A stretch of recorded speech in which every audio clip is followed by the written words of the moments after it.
Sun is out, very few clouds, and there's a look at Charles Woodson, who switches to safety. We're going to get the early look at the 49ers offense. And Alex Smith, who had his best year taking his team to the NFC Championship game a year ago. Glad you're with us. Take a knee, young man. Kendall Hunter and the 49ers will start at the 20. Well, Troy Aikman, what do you think of Alex Smith and what he showed the world last season? Well, you know, you look at all the changes that he had been throughout his career, and then last year Jim Harbaugh coming in, and I think the thing that he did best throughout the season, as you can see, just 5 interceptions all year long. To go along with those 17 touchdown passes, Aaron Rodgers took exception during the week when somebody called him on a conference call talking about Alex Smith, a game manager. He is more than that. Shift out of the shotgun, and the handoff is to Gore.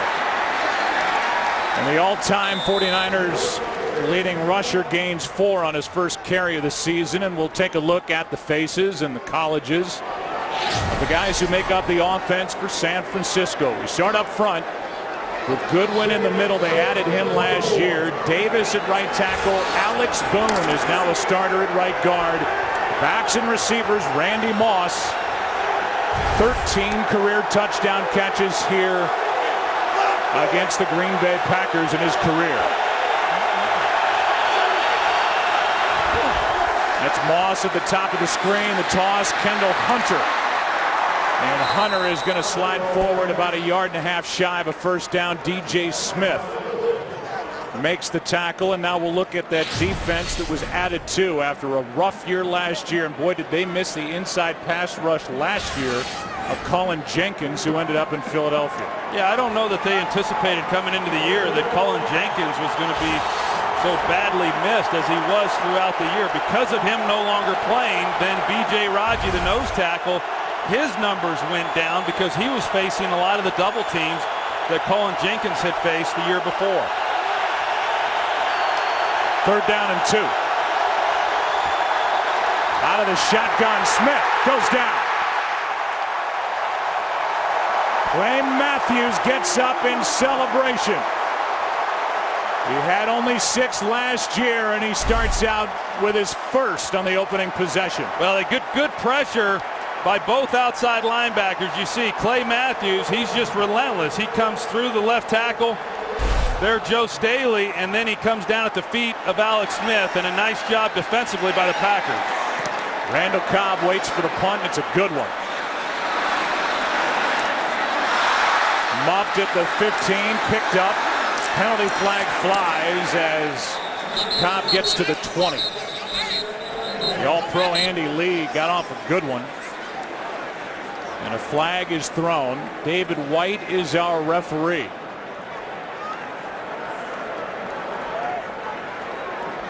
Mike Pereira, who is our rules official back in Los Angeles, at times may act like a referee for us today as we check in on these replacement officials.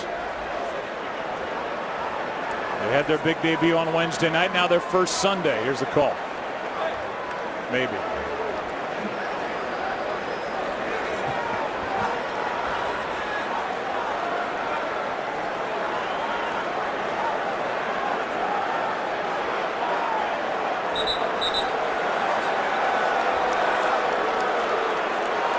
David White, 3 years of experience in Division II. Still waiting to get the call. During the return, illegal block in the back, number 27 of the kicking team. The penalty will be enforced from the dead ball spot. First down.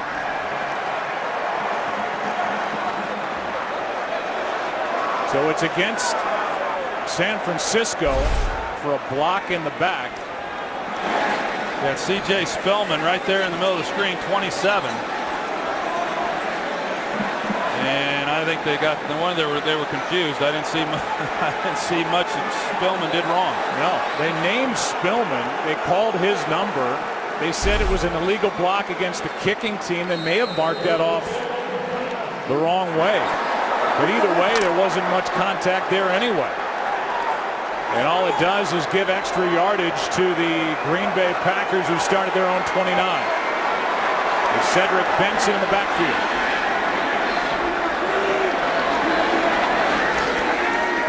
Quick setup and throw. That's Jennings. Nice move. And Greg Jennings wrestled down right at the marker. Willis on the tackle. And the NFL's MVP, you look at his numbers from a season ago, 45 touchdowns, 6 picks. And he set team records for the Green Bay Packers almost across the board. Well, and in talking with Aaron Rodgers yesterday, he said that the Green Bay Packers were going to get into an up-tempo offense and maybe go to the no-huddle early in this game. And prior to them coming out now with the change to measure whether or not that was a first down, they weren't in any type of real hurry up, but they were going with the no huddle, and they want to get as many snaps off as they can throughout this game. I think there was a bit of frustration because of the officiating crew bringing that chain gang onto the field. As you said, Troy, they wanted to get it cranking here early, and one of the reasons why they want to do it is they want to tire out Justin Smith, the all-pro defensive end from the 49ers, who's going to be working on Marshall Newhouse, making just his 14th career start. Yeah, I think not only Justin Smith, but Patrick Willis and LeVar Bowman and really that entire front seven, because it's about as fast a defensive unit as you're going to see in this league. Handoff is to Benson. Cedric gets one. Off 3 straight 1,000-yard seasons running the football. And Cedric Benson, who was the 4th overall selection by the Bears in 05, finally got his stride in Cincinnati, and they've been impressed since he signed the second week of August to shore up the running back position here in Green Bay.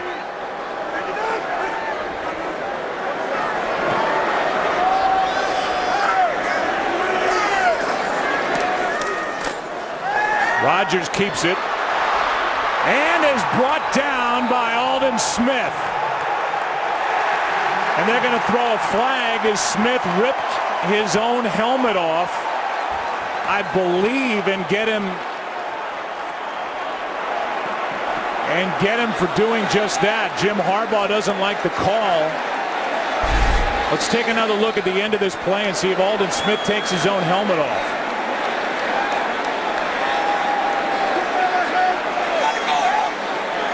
It was starting to come off. Well, we saw it in some of the earlier games as far as the helmets coming off so easily. But unsportsmanlike conduct on the defense, number 99. I'm not sure what Aldon Smith is doing. Clearly, he took it off himself, and you can't do that. I mean, we've seen it over the years with guys who have scored touchdowns. The foot of Aaron Rodgers starts to lift it onto the back of the head of Aldon Smith, and then Aldon just takes care of the rest of it, and they get him for unsportsmanlike conduct. You know, I didn't see that at first, Joe. You're right. It's the helmet coming down on the back foot of Aaron Rodgers then that lifted the helmet off. He was just taking it off and then was obviously going to put it back on. He wasn't taking it off in a means of trying to showboat, but that's how the officials took it. And so Aldon Smith, who had 14 sacks a year ago as a rookie, gets one here, but then is flagged for unsportsmanlike conduct, and it's a first down at the 45. Handoff is to Benson, LeVar Bowman, the first one there, and a gain of just 1. Well, what we've seen already then from the officials is in my opinion, 2 bad calls. We saw the penalty on C.J. Spillman. I didn't see that he did anything wrong on the punt. And then Aldon Smith getting called for taking his helmet off. And this is an offense, as we well know. I mean, they're hard enough to stop besides having phantom penalties called. Second down and 9. Rodgers flushed a bit out to his left, has room, and is out of bounds near the marker. They're going to mark him down a yard shy. Let's go to Patrick O'Neill for a game break on this Sunday. Joe, in Cleveland, Michael Vick struggling all day. 4 interceptions, down 6, 3rd and goal. You know, those 4 picks don't matter when you hit Clay Harbor as the Eagles go up 17-16 late fourth. Joe, Troy, and Penn. It's been an odd first Sunday around the NFL with some upsets that have marked the schedule. Here it's a third down play, 3rd down and 1. Pass is gunned for a first down. That's Jermichael Finley, and the catch is made. It looked like the ball may have come out, but right now they're saying a catch and first down. And that may require a challenge flag by Jim Harbaugh, and he's going to throw it. And he is not happy. So they ruled it a catch. The ball may have come out, and Jim Harbaugh his blood pressure is way up. Well, let's take a look at it here and see if Jermichael had it as he's going to the ground. It looked like the ball might have been moving, Joe, but I don't know that there's enough there that they're going to overturn the call. They turned Jermichael Finley loose as far as not jamming him at the line of scrimmage. Pass. San Francisco is challenging the ruling on the field that the pass was incomplete. It's ruled a 4-yard completion and a first down, and here's the best look at it. It looks like his left arm is under the ball the entire time. Yeah, that's what it looks like to me as well. I mean, obviously it's a little bit loose as he goes to the ground, but you know, his left arm is under the ball, and I don't see that being overturned whatsoever. But if nothing else, this will give Jim Harbaugh a chance to vent some of his frustration at the officials. And you could see him talk about 27. He's going back to the punt, where it looked like they flagged the wrong side. We believe the first down will stand for Jermichael Finley, who had 8 touchdown catches a year ago. He was on IR when the Packers won it all 2 seasons ago. And one of those big weapons for Aaron Rodgers, along with Jordy Nelson and Greg Jennings, game-breaking talent. Here's one more look at it.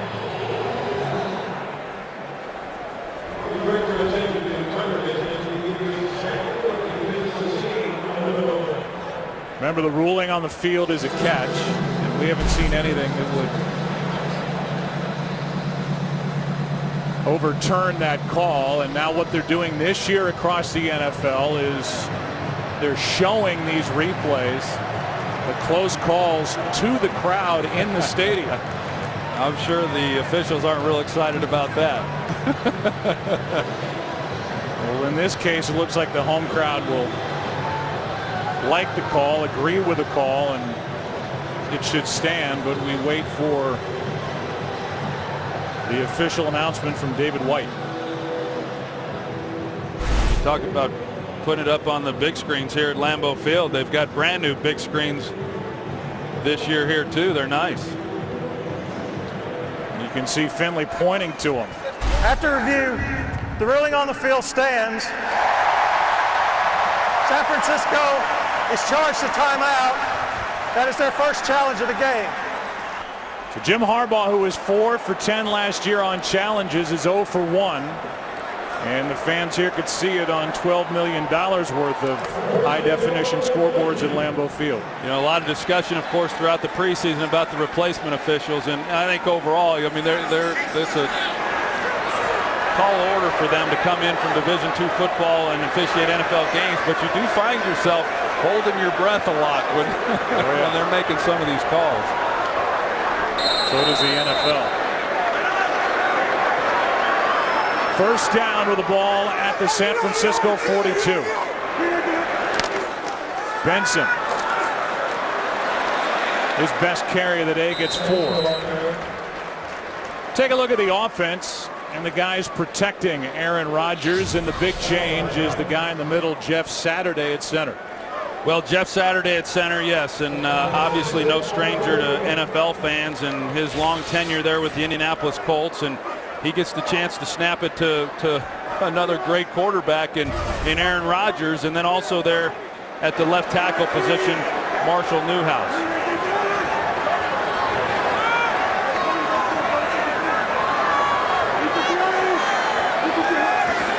Second down and 6. Rodgers slings it incomplete. With Jennings the intended receiver, it's 3rd down.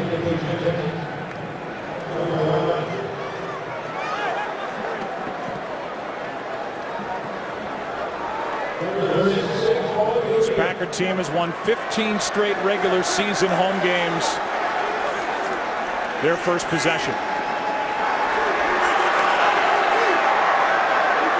We welcome in a new audience. It's 3rd down and 6, and it's going to be 3rd down and 11. As Marshall Newhouse started too soon.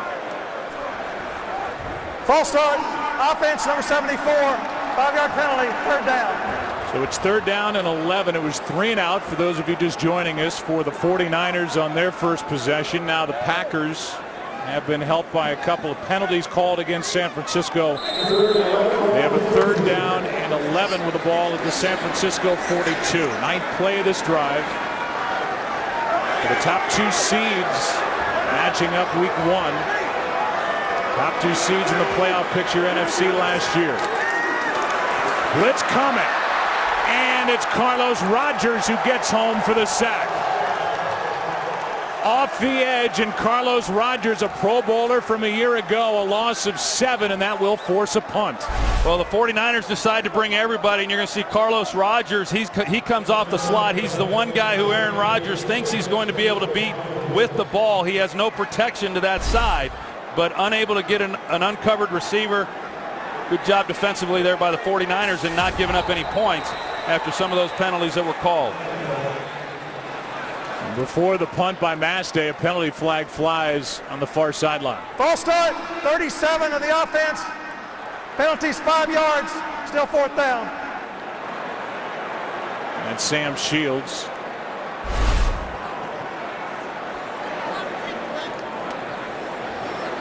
They didn't initially throw the flag, but Jim Harbaugh went running up to the official, jumped. And finally the flag came out of the pocket.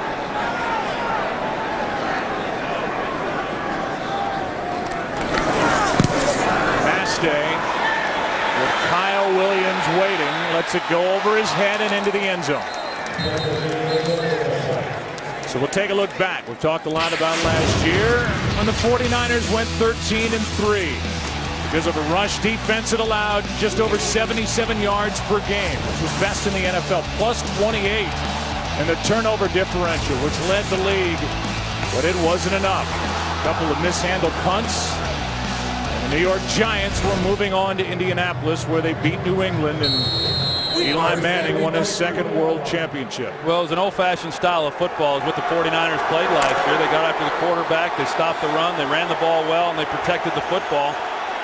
And when you play that style, games are tight. And we saw that in the NFC Championship game, and ultimately the turnovers that they had cost them the game.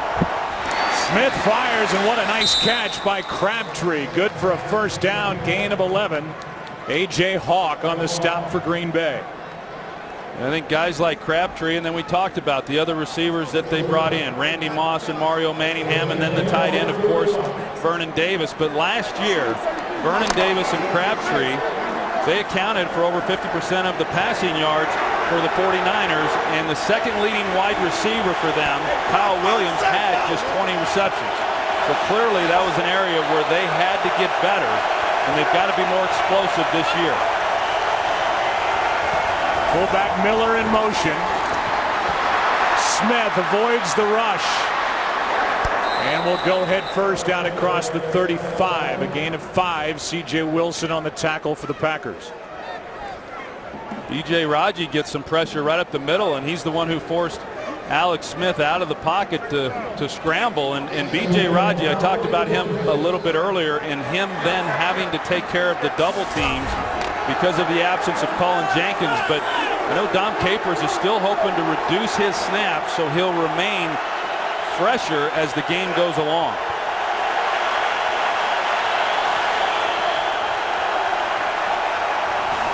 Second down and 5. Smith fires high but caught. That's Crabtree, 1st down. He's got 2 on this drive. Randy Moss not on the field the last 3 plays from scrimmage. And with Manningham checking in, he will stay on the sideline as you see a 2nd down conversion. I would expect big things from Michael Crabtree this year.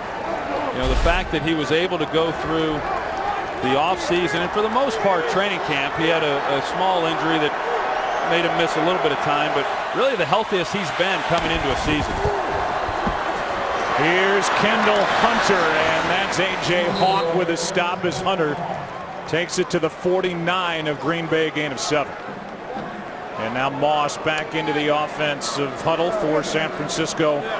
He had only 3 catches in the preseason, and Mario Manningham, the former Giant, had none. Yeah, I think everyone's still kind of waiting to see exactly, what the impact is going to be from Randy Moss. I mean, the last year in the league, 2010, bounced around between New England and of course, Minnesota. Wasn't a very good year for him, but will he be the Randy that we're used to seeing from years gone by? 2nd down and 3, and there's Randy Moss with a catch down inside the 30. Looks like he's running well as Moss gets 20 in a San Francisco 1st down. Well, you see the respect that Randy Moss gets from Jared Bush. He's so worried that Moss is going to run by him that as soon as he threatens beyond that 12-yard area, then Jared Bush gets turned around because he's immediately then thinking that Moss is going by him deep. And that's the advantage that Randy Moss has, is because he is regarded as such a big-time deep threat that intermediate stuff really opens up for him. Good possession by the 49ers. They have a 1st down. Pass is caught underneath. That's Manningham, the former Giant. Gets driven out of bounds by Woodson after a gain of 4. He had a nice gain, and then looked like the ball came out right as he was getting close to the sideline, and so he ended up, losing yardage then on the spot. But Mario Manningham, how about? I don't know that I'm ever going to be able to watch him play and not think of the catch that he made in that Super Bowl.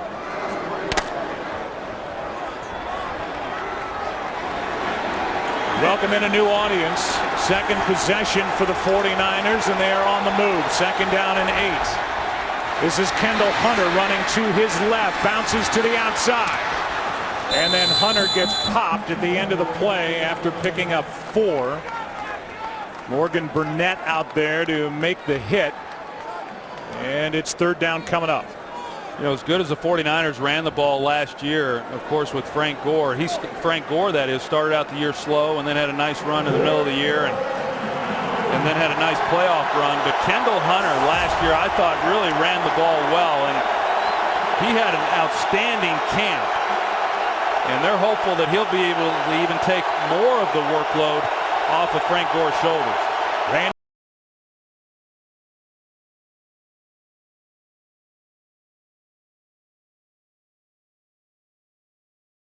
It's 4th down.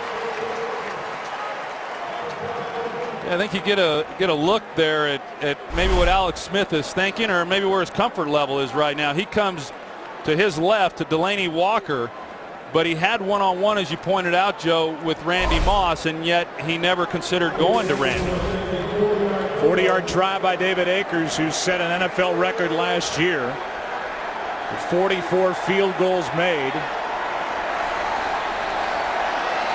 Good snap, good hold. Kick is perfect. And the 6-time Pro Bowler, David Akers,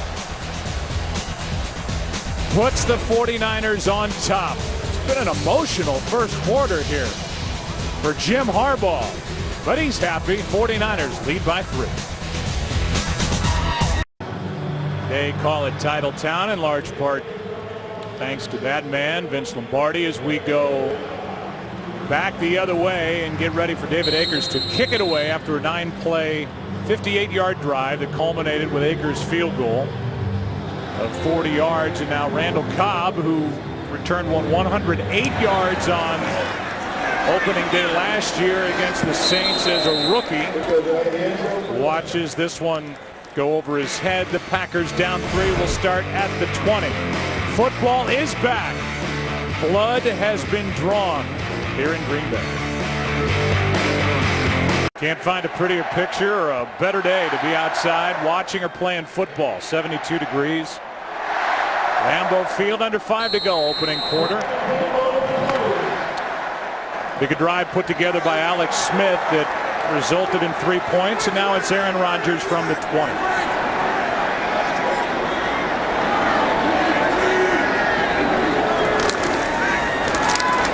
Handoff is to Benson. He carried it only 10 times during the preseason. Bowman on the stop, a gain of 3, and this is just a hard team to run against, as they proved last year. Well, it is, and Mike McCarthy certainly understands that, and so he said, hey, I'm not going to bang my head against the wall and keep trying to run the ball against this front 7, and that's really another reason why they're going to the up-tempo and spread them out and try to get the ball out of Aaron Rodgers' hands quickly out on the edges. Pass is behind the receiver, but caught by Finley.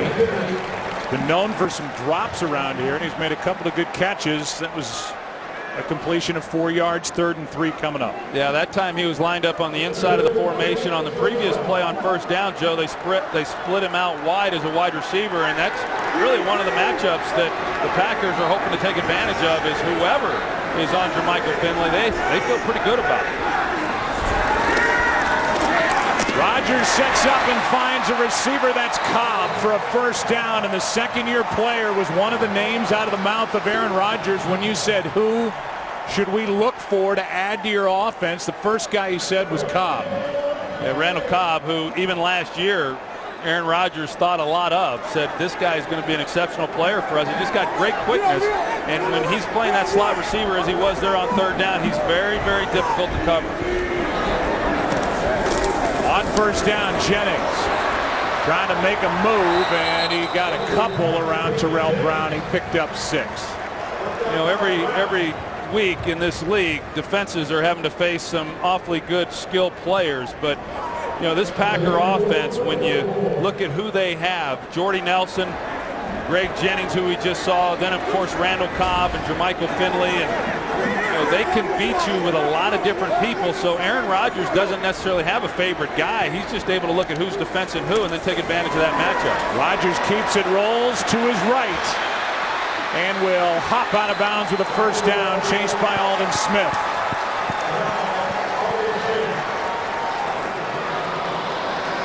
And then when you do a pretty good job of covering them, then you've got Aaron Rodgers, who, as we've seen over the last 4 or 5 years, with the ability to really make things happen with his feet. And that's what frustrates a defense, is when you finally do have them all covered up and then the quarterback still picks up a first down for you.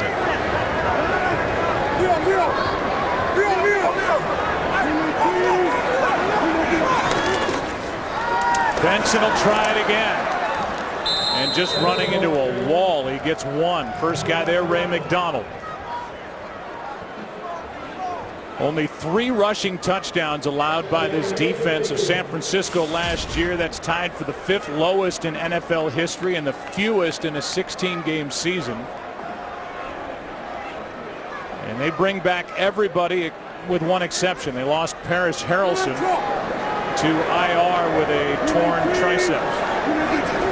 He was a good run defending linebacker. Play action from Rodgers, looking for Jones. Incomplete. And coverage downfield by Terrell Brown. 3rd down and 8.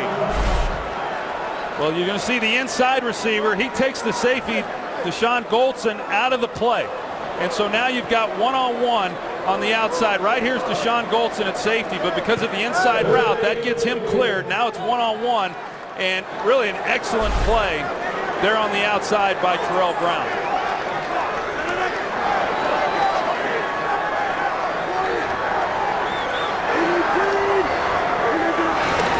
Now 3rd down. Rodgers finds Jennings. Jennings stays on his feet but does not have enough for a first down. Actually lost a yard after the catch. Gains 5.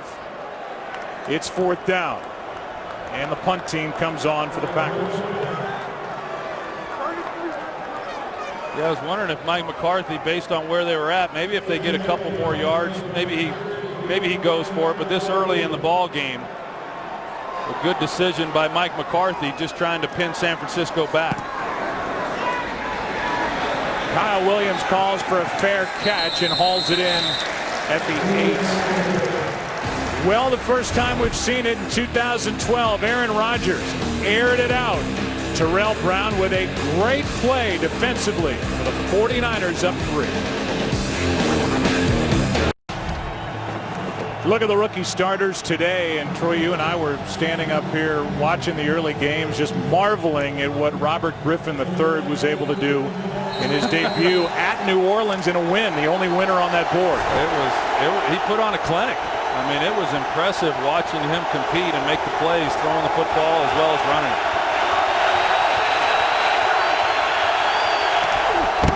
Up 3-0.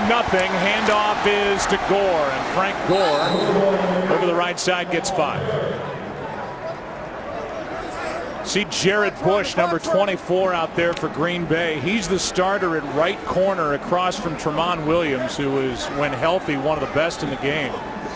Jared Bush, who's been known more for special teams excellence here in Green Bay, is getting the start. Devon House was hurt during the preseason schedule, and Sam Shields slid back a spot. Bush at the bottom of the screen. Tramon Williams and Crabtree paired up top. 2nd and 5. Here's Gore. Cuts upfield, and he will be brought down a couple shy of a first down as he gets 3.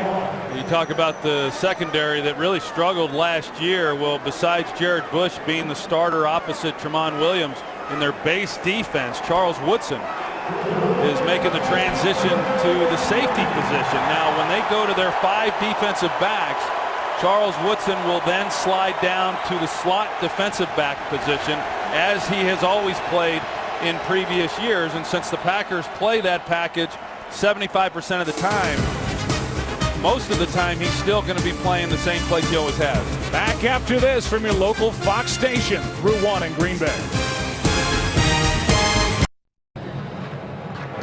3-0. San Francisco as we start the second quarter. The Packers were not shut out in the first quarter at home all of last season. This good 49er defense just did that to them. Vic Fangio making the decisions there. It's 3rd down and 3. Pass is incomplete, but a penalty flag flies as Jared Bush was on the back of Kyle Williams, and it will be pass interference against Green Bay. Yeah, it was an easy call to make. Jared Bush, as Kyle Williams is trying to come out of the route. Pass interference.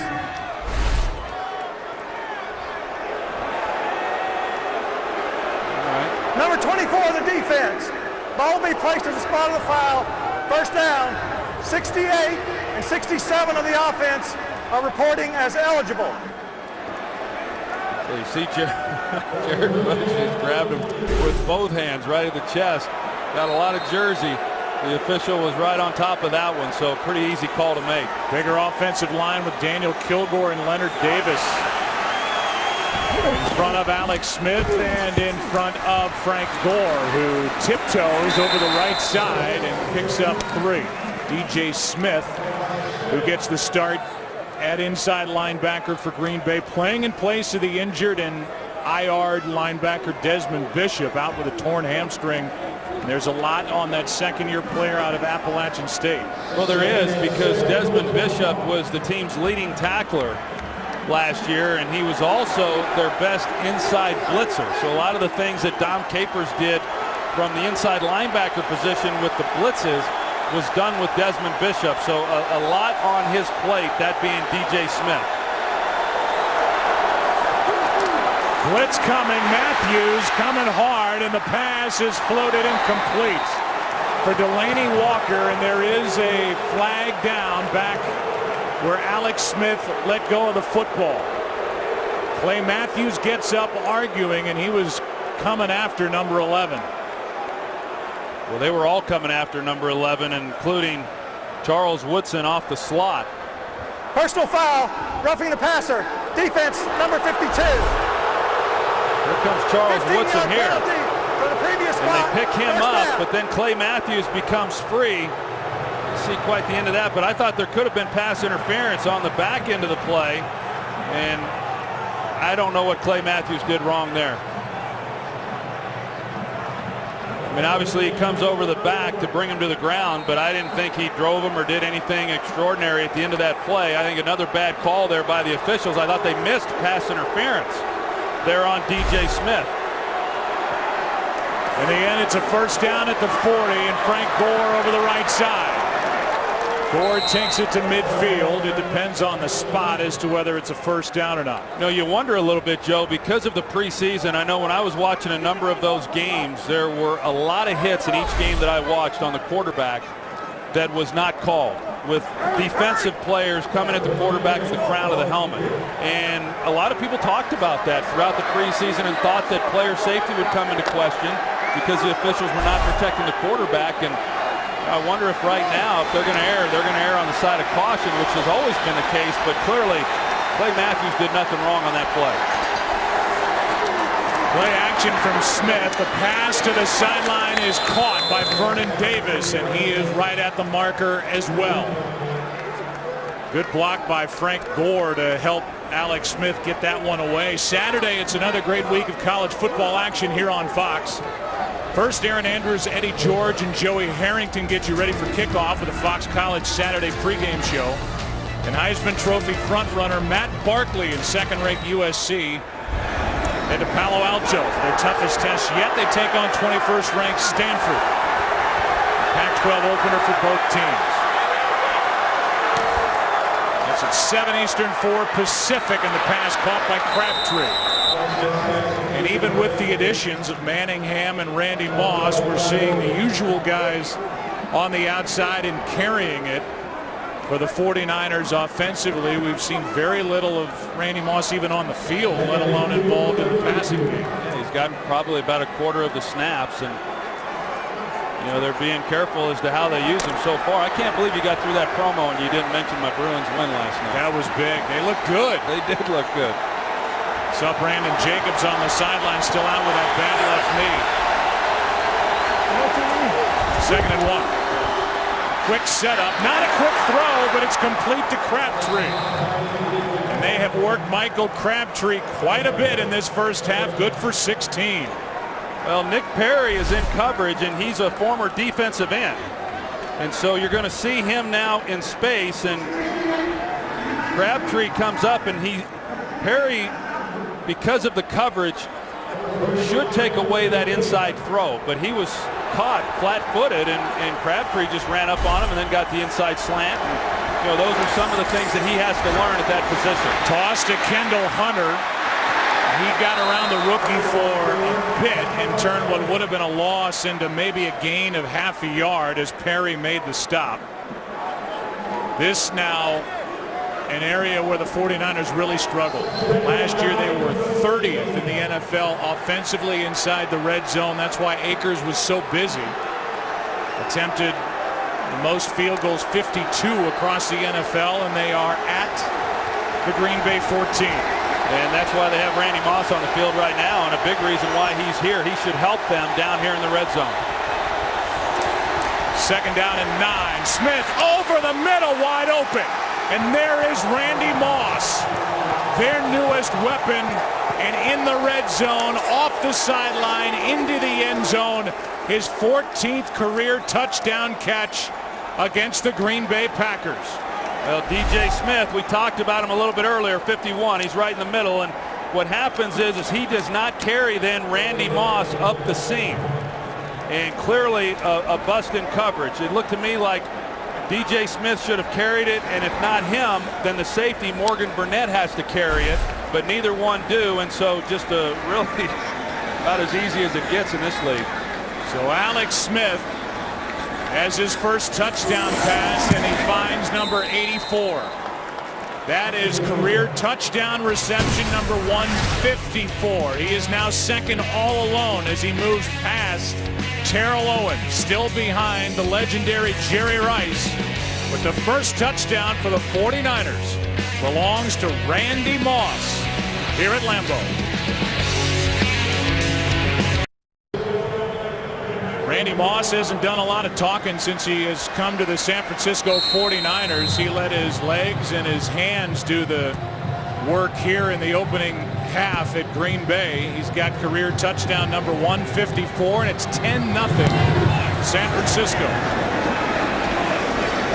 Green Bay will start at the 20. And so they brought him in to help in the red zone. He knows what to do when inside the 20.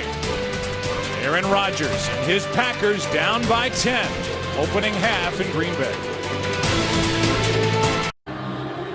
Mike McCarthy is starting his 7th season in charge here with the Green Bay Packers.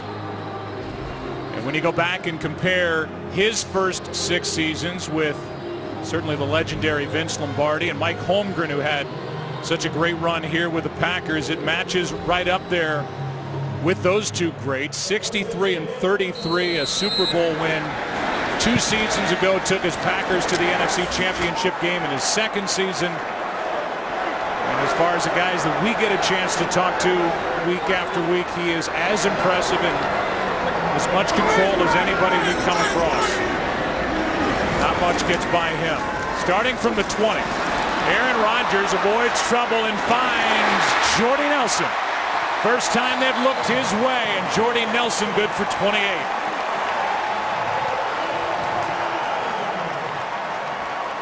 That's just Aaron Rodgers keeping the play alive. He really wanted to work Randall Cobb inside, but it wasn't there, and so he flushes out to his left, and then Jordy Nelson doing a good job, one, of getting the defender working up the field and coming back, and then making the adjustment to the ball. And what a great season he had a year ago. Cobb stays in the lineup, started that play in the backfield, makes the catch out of the backfield, and a nice gain on first down of 6. Knocked to the ground by Terrell Brown. I like what they're doing with Randall Cobb. You know, I mean, he's one of those players that he can do a lot of different things, and really the key is just getting the ball in his hands. And the way that was done for the most part last year was as a return man, but you know, they're working him in the backfield right now and letting him line up back here, and as he did on the last play, and just another weapon on the field. There he is again over the right side, has a block out in front of him. Jennings couldn't sustain the block long enough. It's a gain of 3. And 3rd and short coming up. You know, one of the things that was discussed a lot last year was that there's only one football, and you've got a lot of really good players on this offense, and do the guys get frustrated? And we had a chance to talk to Jermichael Finley about that the other day, and everybody seems to handle it pretty well, but now Randall Cobb, he's getting his touches.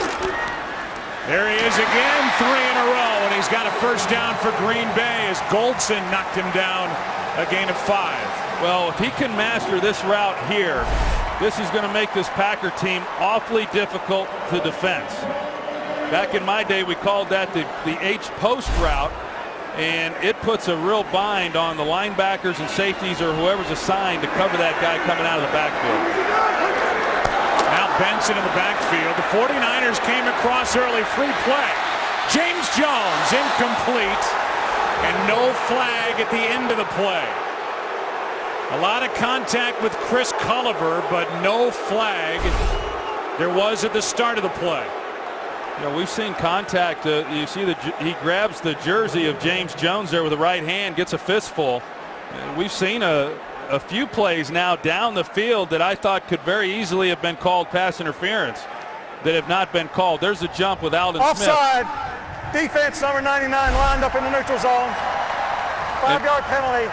And what was it that Aaron Rodgers was just telling us the other day, that Jeff Saturday back in Indianapolis, when a guy jumped off sides, a lot of times he would not snap the ball to Peyton Manning, and Aaron Rodgers said, hey, that's something I want. I want the free play to take the shot down the field, and well, he got a chance on the last play. So 1 flag, not 2. And it's 1st and 5 for the Packers, down by 10.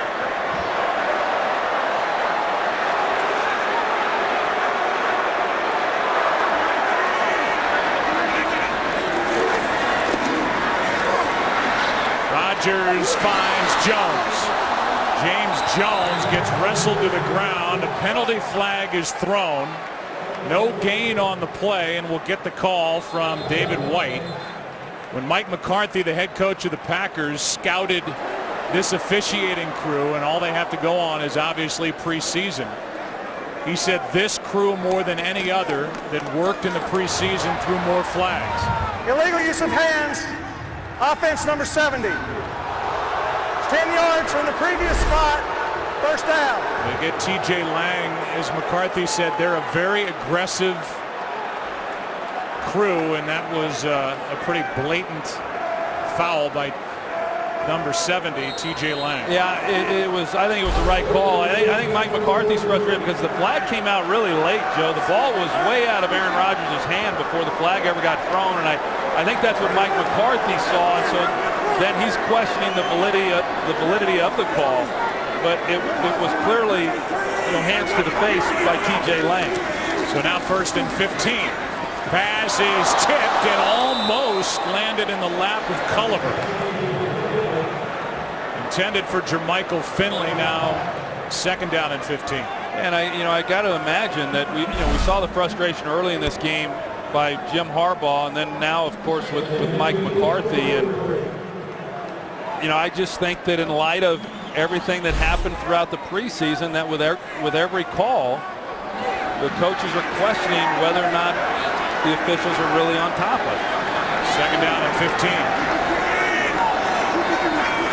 Blitz. Fake the handoff. Pass caught by Nelson. And Jordy Nelson is knocked down at the 30. He'll be 2 yards shy of a 1st down. Terrell Brown on the stop.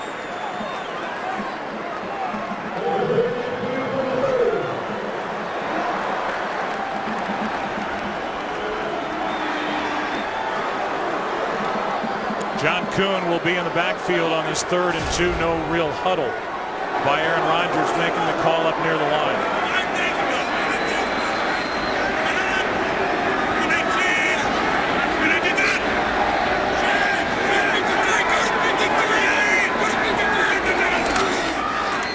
Rodgers. Jones. What a catch. Flag is thrown. And Jones is out of bounds at the 2. Working against Culliver, and this call could go either way.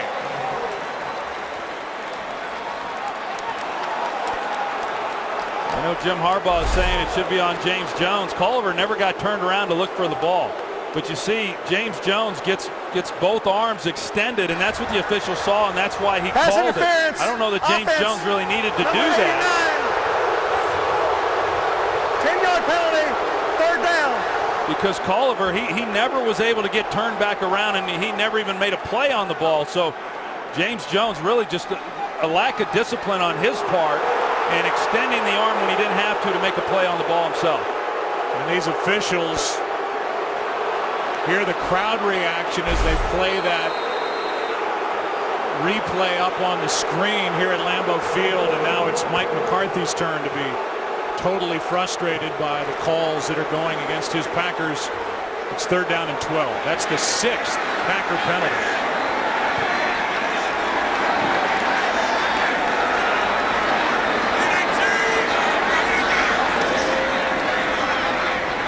Rodgers steps into it and finds a receiver for a 1st down. That's Jermichael Finley.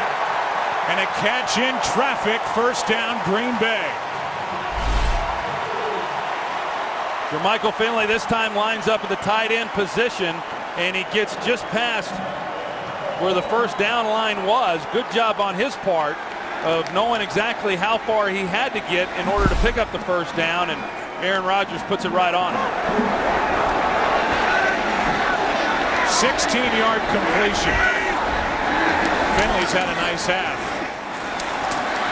Here's Benson. And they just have not been able to get much. One good run by Benson in this 1st half. Willis made that tackle for the 49ers.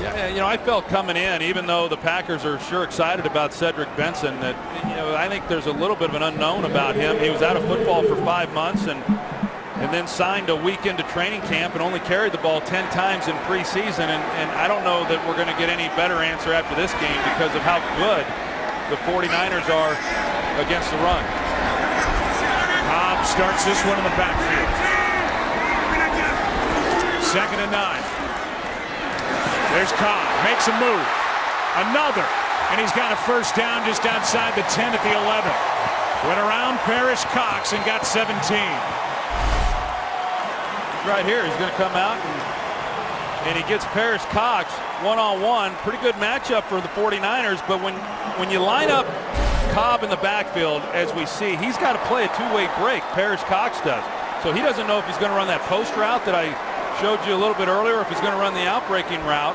and it puts that guy in a very difficult position. And that's why I was saying, if he can master both of those routes, and then he'll have a seam route off of that, I'm sure, that puts a defense in a real tough position.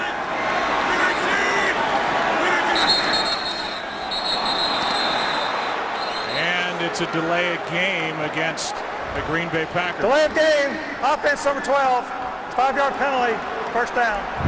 Meanwhile, Cobb has 4 catches on this drive.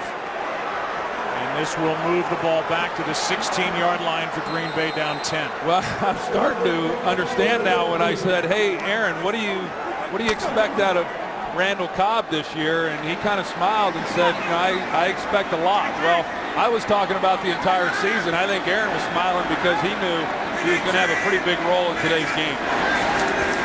On 1st and 15, end zone, a lot of contact and a flag.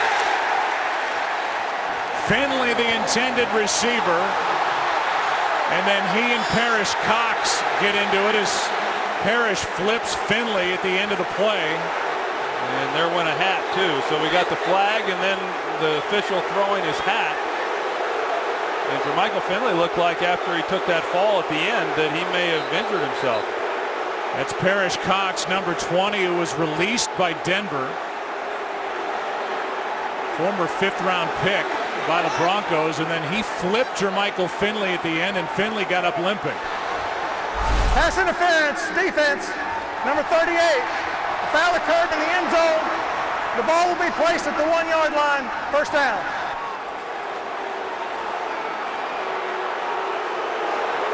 So you could see at the end of that, Parrish Cox stepping on the leg of Jermichael Finley. Finley kind of started it a little bit right there. And then right here, stepping on the outside of the right ankle of Jermichael Finley is Parrish Cox, and that's why Finley got up limping. But I'm not so sure that was pass interference, Joe. From what I saw, it was not. And it was a ball that Rodgers just tried to fit into a tight spot. Really pretty good coverage from what I could tell. That defensive player has a right to be in position for the ball as well. The call sets it up at the 1. Rodgers gets the touchdown to Finley. And it's Finley with the last laugh on this drive and the first points of the season and the first leap here at Lambeau.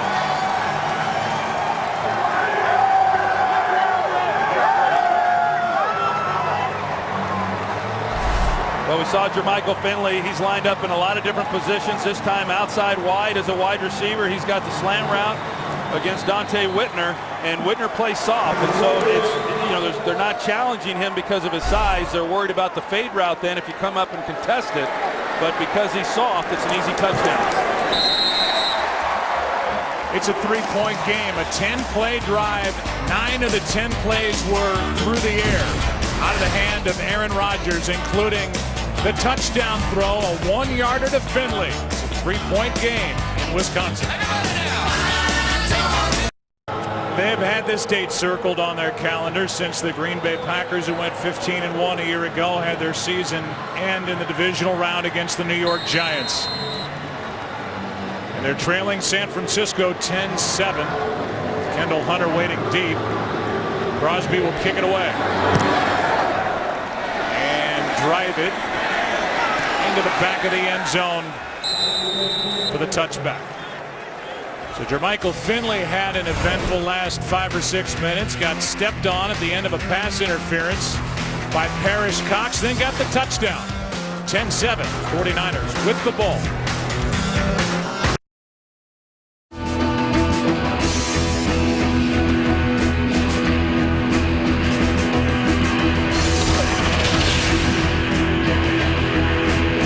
This is America's Game of the Week. This is a good game to this point. 10-7, San Francisco on top, under 5 to play in the first half. On that last touchdown drive by San Francisco, Alex Smith completed 7 of his 8 completions to wide receivers. They've only targeted Vernon Davis once in this opening half. Here's Manningham. And Mario's got a first down for the 49ers. He picks up 11. Tramon Williams on the stop. Well, here's what the 49ers do. They move fullback Bruce Miller out here, and then Mario Manningham is the slot. Now they get the corner. The Packers do. The corner, Tramon Williams, is out covering Bruce Miller. And then you've got Mario Manningham in the slot position working off of the linebacker, rookie Nick Perry. So formationing there by the San Francisco 49ers gives them a real advantage on that first down play. Second catch for Manningham, who didn't have any during the preseason. It's a first down. Smith keeps it and finds his target, Randy Moss. He's got 11, just as Manningham did on the previous play. Another 49er first down, and Alex Smith is dialed in here today. Well, you can just see these corners. We saw it from Bush. We see it from Tramon Williams there. As soon as Randy Moss comes off the ball, they're immediately turning their shoulders parallel to the line or to the sideline because they do not want to get beat deep. And it's making things awfully easy for Randy Moss then underneath. I think I'd keep him in the game and work some of that stuff more than they have.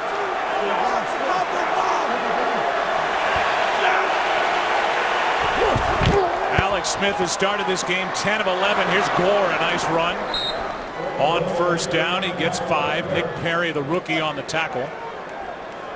And so the 49ers, something, Troy, we talked about in the preseason game at Denver, only one completion in that overtime loss in the NFC Championship game to the Giants to a wide receiver. And for the most part, that's where Alex Smith is looking here in week 1 in Green Bay. Yeah, they've gotten the ball to the wideouts, and they haven't taken a shot down the field yet, but that's primarily because of the coverage that the Packers are giving them. And they're playing a lot of help to the outside. Smith stands in the pocket and for the second time looks for Vernon Davis, incomplete. You know, the Packers gave up so many big plays last year. Second worst pass defense in terms of plays of 20 yards or more against them. And so because of that, Dom Capers wants to make the 49ers execute a 8, 9, 10 play drive in order to score. And so they're giving help to the outside corners and making Alex Smith work the ball underneath, which is why he's completed such a high percentage here in this first half.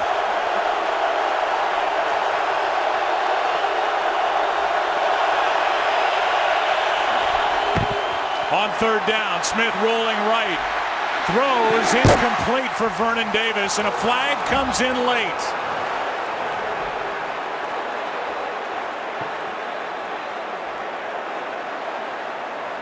Charles Woodson was out there in coverage, and let's take a look.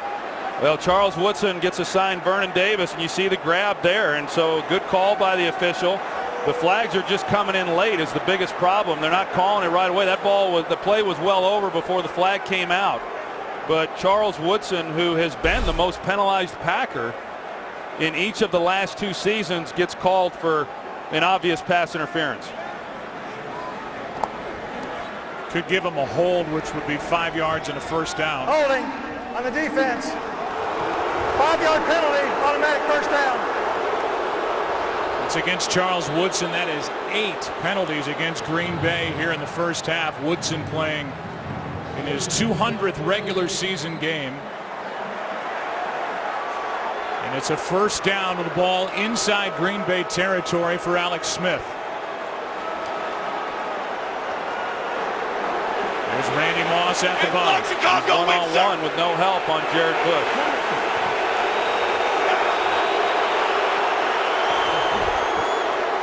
Instead, they hand off. That's Gore. And Frank is knocked down shy of the 45. I take it by the way you said that.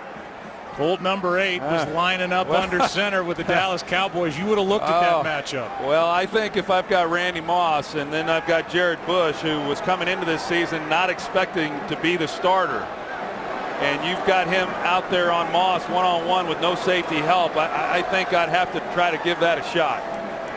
Jim Harbaugh is going to let this thing wind down to the 2-minute warning, and why not? Keep the ball, keep Aaron Rodgers on the sideline, and sustain this drive. 2nd and 7 with 2 minutes to go in the opening half at Lambeau.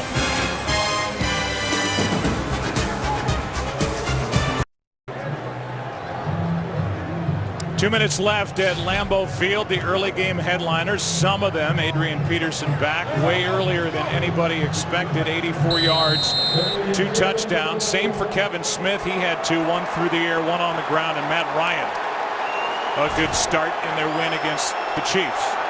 2nd and 7, up by 3 for San Francisco.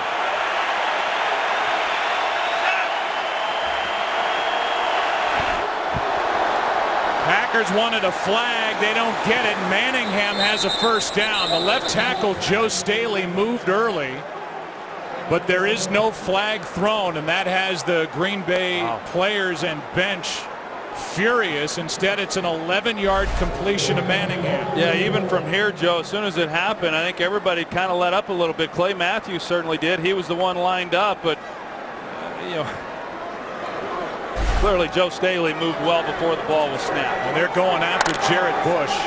Well, they should be, because right now, the last couple of snaps, they've given one-on-one on the outside to these wide receivers with no safety help, and they should be working these wide receivers in those situations.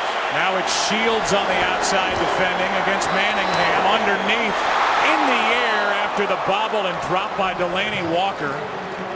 And Charles Woodson, who has 54 career interceptions, tied for 20th on the all-time list, almost had number 55. Really fortunate there, because usually when the ball comes up like that, as you said, Joe, we've seen it so many times from Charles Woodson. He's one of those guys that just can completely turn around a game. We've been watching it for a number of years here in Green Bay, and when the ball was up like that, typically he'll make that play. Now 2nd and 10. Woodson at his new safety spot.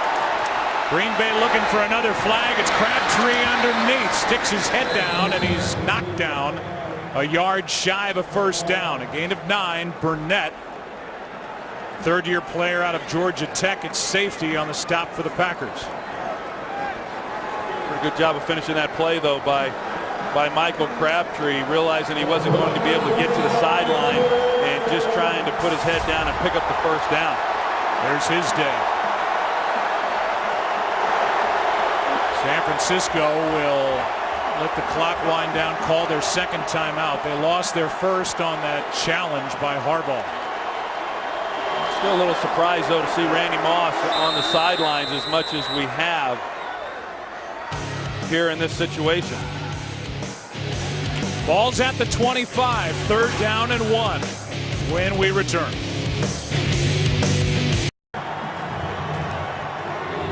Randy Moss has been on the field for 9 of 28 offensive plays, but he does have 3 catches, 45 yards, and a touchdown. It's 3rd down and 1.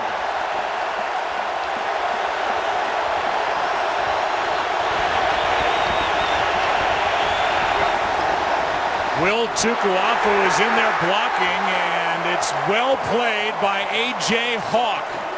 Frank Gore got back to the line of scrimmage, and it looked like Tukuafu left too soon as well, the fullback. Well, they pull Upati, the left guard, and you're going to see A.J. Hawk. He comes underneath that, and nobody picks him up, and so he's then able to get in the hole and make a play. A.J. Hawk forces a 4th down. Timeout here in Green Bay. Packers spent their first timeout, 59 seconds left on the clock, and David Akers, who is 1 for 1, will try from 43. Good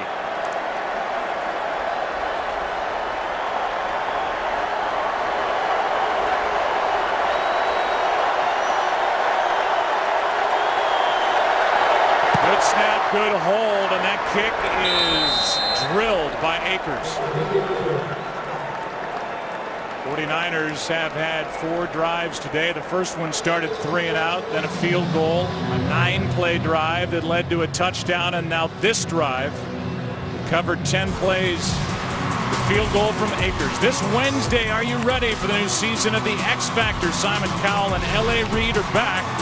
Joining them are new judges Demi Lovato and the one and only Britney Spears. The X Factor, don't miss the premiere. The new season this Wednesday, 8 Eastern, 7 Central, right here on Fox. One of the real matchups coming into this ball game was Joe Staley at left tackle and how well he would hold up with Clay Matthews. And that's that's a good matchup to keep an eye on. And for the most part, Staley's done a pretty good job. And that happened very early in the game, as we saw, but he took a pretty good shot there to the nose. Clay Matthews, of course, had the 1 sack early in the game, but 2 outstanding football players there. Obviously, and you can see the jersey is Joe Staley is catching a lot of that blood falling off the bridge of his nose. It's one thing to struggle like the 49ers did, really everybody in the NFC West did for as many years as the 49ers had to go through, but then you get all those high draft picks and you have to do something with them, and the 49ers haven't missed much. They have 3 former first-round picks starting on their offensive line, and this is a deep, well-balanced team. It was close to going all the way last year to the Super Bowl, and a pick by many to take that next step this season. Trying with a big first step here today at Lambeau. Let's check out what's coming up at halftime. Here's Curt Menefee. Coming up on the Visa Halftime, Terry, Howie, Michael, Jimmy, and I will have highlights from a very busy opening weekend in the NFL, including a stellar debut for the Heisman Trophy winner RG3, and Mark Sanchez silencing his critics, at least for now. Anything else you can think of? I guess not. He's quiet today. So now with 55 seconds left in the half and 2 timeouts, it's Aaron Rodgers' turn to show what he can do. Down by 6.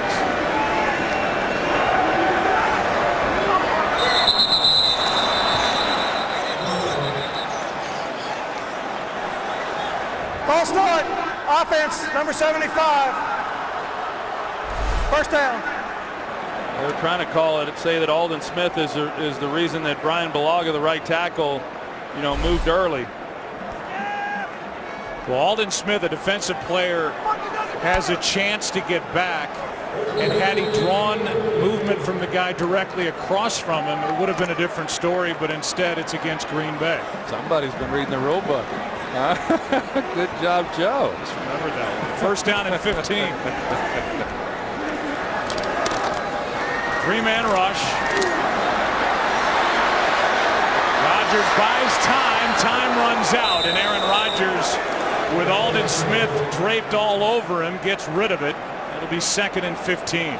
And when people talked about this defense last year for the 49ers, of course, a great deal of respect. They were outstanding, as we've talked about. But the one area that people would criticize, I guess some, would be the secondary. But I disagree with that. I think people just realized that they weren't going to be able to run the ball very well, and so they came out throwing, and teams threw the ball a lot against them. So their ranking overall wasn't all that high, but their yards per play given up as far as passes was concerned was actually not too bad.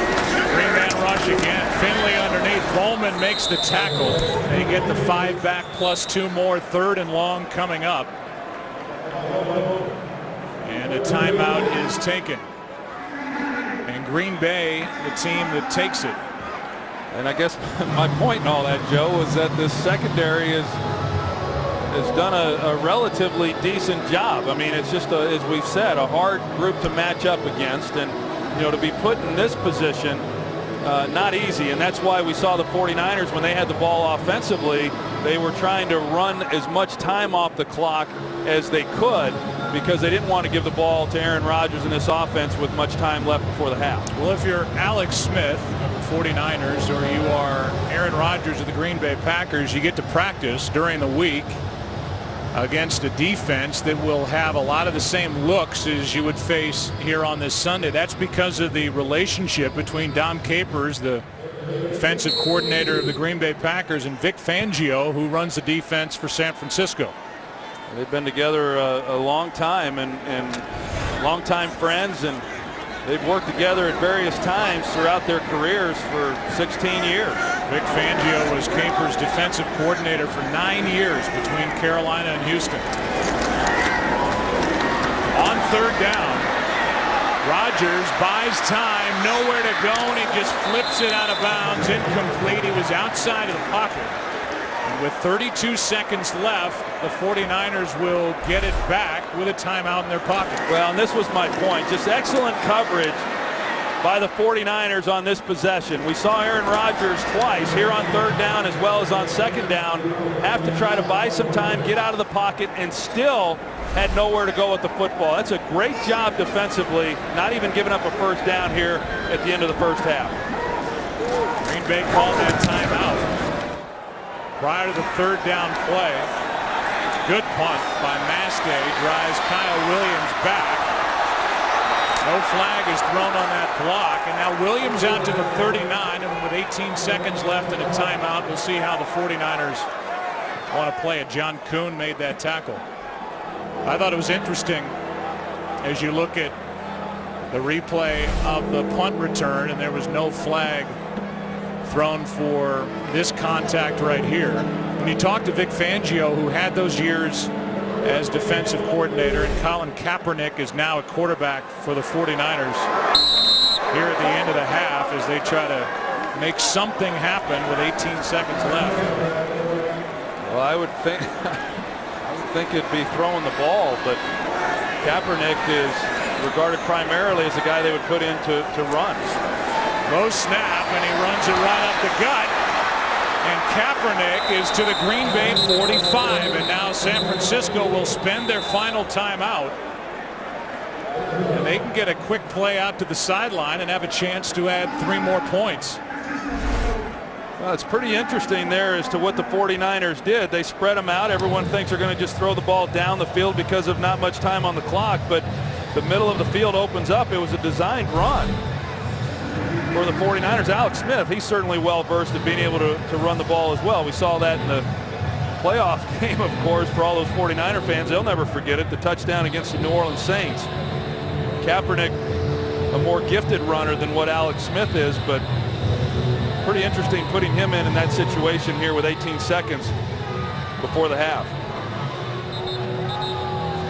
There's a lightning storm going on down in Tampa, Florida, so we have a new audience joining us. San Francisco with a 6-point lead here at Green Bay, a 15-win team from a year ago. Both teams lost to the Giants in the playoffs last season. 49ers got the ball back with 18 seconds left. Got a run from Colin Kaepernick, and prior to this first down play, which should be to the sideline, Green Bay spends their final timeout. So we'll give you a recap if you're just checking out this game for the first moments. First touchdown of the day went to Randy Moss in his first year in a 49er uniform. And then Aaron Rodgers and Jermichael Finley with their first touchdown hookup in 2012. 3 field goals added to that scoring to make it a 13-7 game, and now a chance maybe be a 63-yard try from here for David Akers, but a quick play to the sideline for 3 more for San Francisco here on the road. And just to finish on Vic Fangio, who's done such a good job defensively for San Francisco today and slowing down Aaron Rodgers. He spent a year at Stanford with Jim Harbaugh, but he's come back to the NFL. A great year last year, and they have started out extremely well here in Lambeau. So here's the last opportunity, you would think, to get a bite of the yardage that Akers would need to have a realistic shot.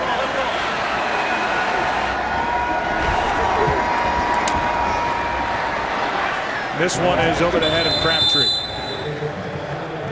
So now 6 seconds remain. In case you're wondering, David Akers' career long is 57 yards. That's David, and it would be 63 yards from here. So they need more.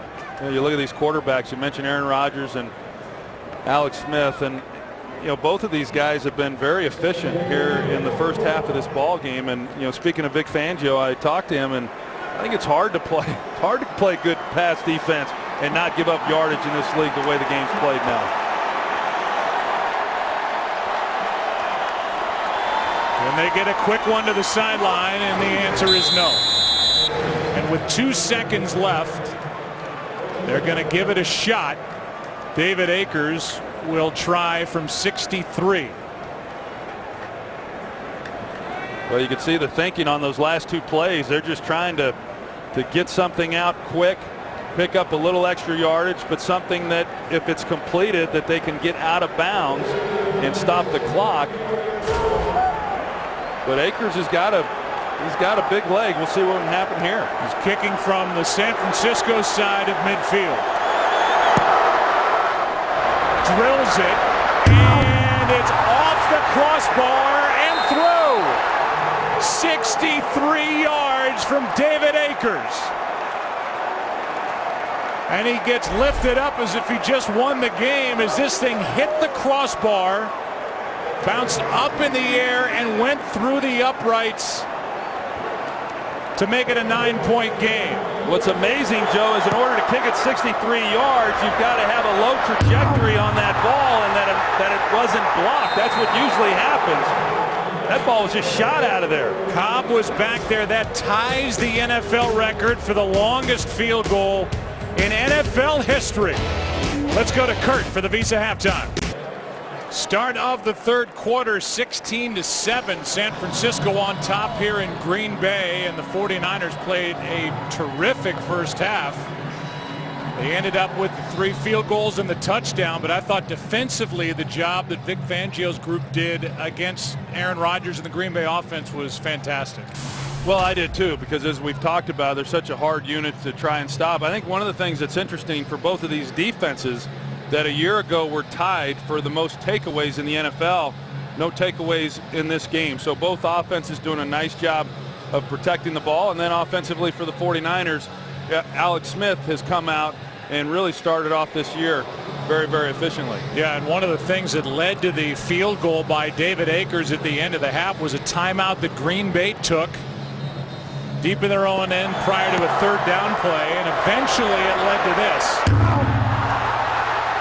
Off the crossbar and through. And David Akers, look at the look in his eyes of just astonishment that he just tied an NFL record with a 63-yarder. Well, I think the reaction says it all. I think it tells you that David Akers, really wasn't planning on making that field goal. You can follow your favorite team all season long. Go to itunes.com/NFL. So now it's Akers in 2012, Janikowski last year, Jason Elam in 98, Tom Dempsey in 1970 with 63-yarders. Those 4 with the longest field goals in NFL history.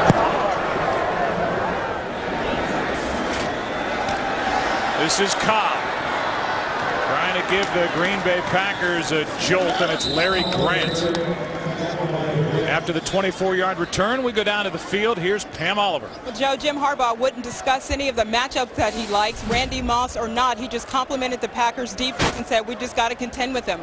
As for Mike McCarthy, he was very upset about penalties. He says we got to do a better job running the ball, and we have to do a better job stopping them from running the ball. No takers when I asked them about the replacement refs. Back to you, Joe. Yeah, well, good question. I knew you would go there with them, and good work by you, and not a surprise that either head coach wanted to go on record with what we saw from that group in the first half. Both sides had multiple complaints. Handoff on first down is to Benson. He really hasn't been a factor at all. A gain of 2. Sopoaga in the middle. Big Isaac was there to stuff it for San Francisco. Well, we heard Pam just report that Mike McCarthy would like to run the ball better than they did there in the first half. They've got 2 things working against them. First is one we've already talked about, and that is nobody runs the ball well against this 49ers defense. And then secondly, this is a Packers team that for the last couple of years has not run the ball that well. So they're fighting an uphill battle if they're going to run it any better here in this second half. Blitz coming off the edge. Here's Jordy Nelson.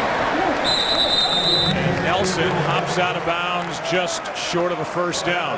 Culliver on the stop. Some of the first half stats. Green Bay only rushing for 24 yards. Passing yardage is advantage San Francisco.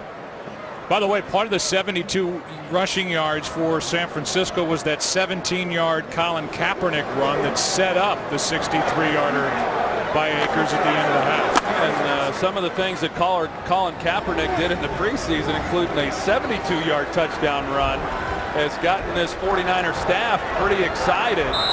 And I would expect to see him at some point this year, in the early part of this year, coming in for a few plays from time to time. Play clock was winding down. Timeout Green Bay before a 3rd and 1.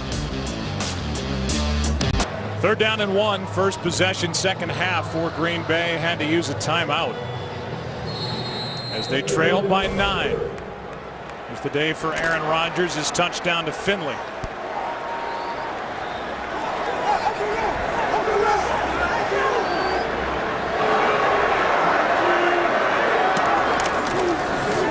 They fake it to Benson. Looking to air it out. Jordy Nelson downfield is overthrown on 3rd and 1. They go for the big play, and with the incompletion, on comes the punt team for Green Bay. Well, just a good job here. You're going to see that they try to go the play action, thinking that because it's 3rd and short, that they'll get one-on-one safety out of the middle of the field. But Deshaun Goldson doesn't bite. He keeps deep, and Aaron Rodgers, essentially just threw it up into double coverage, thinking maybe he'd just give his guy a chance. But good coverage there by the 49ers. Fair catch, hauled in by Kyle Williams after the good punt of 55 yards by Mastay. Aaron Rodgers is frustrated. Just unleashed a 70-yard pass that fell incomplete. He and the Packers down by 9.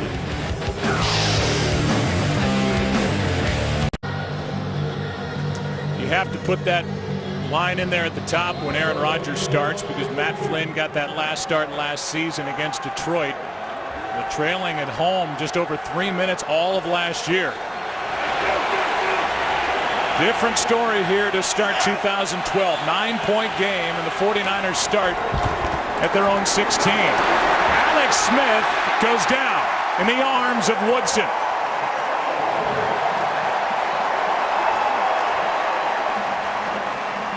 And that's why they like Charles Woodson up around the line of scrimmage. As you're going to see 21, he comes around the edge and he just puts a move. Looked like Miller was initially going to block him, and then he just let him go. And so Alex Smith, either not seeing Woodson or expecting him to then be blocked, is a little bit surprised when Woodson gets on him. But that is where Charles Woodson is most effective, and that's why the safety position, even though he's best suited for that in their base package, they prefer to have him up around the line.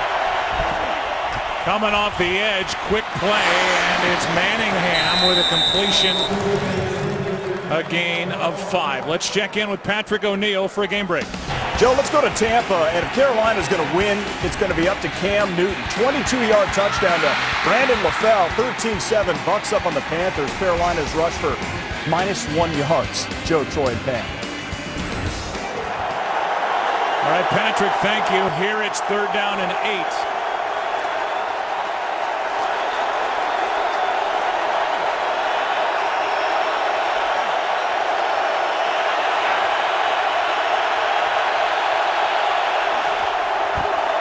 Extra men on the rush. Pass caught by Crabtree. Has a first down. He's out across the 35.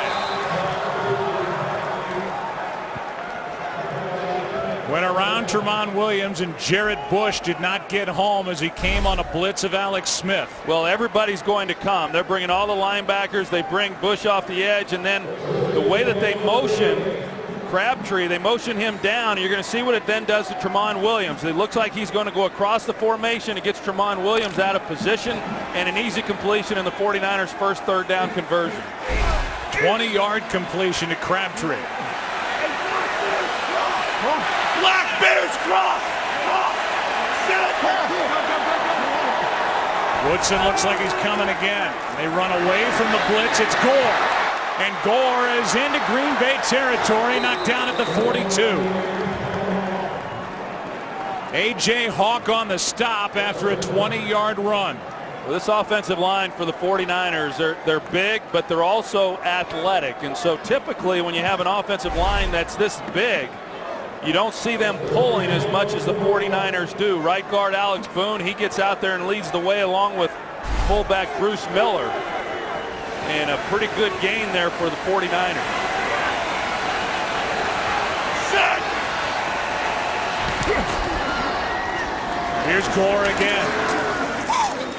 Down inside the 40 to the 38.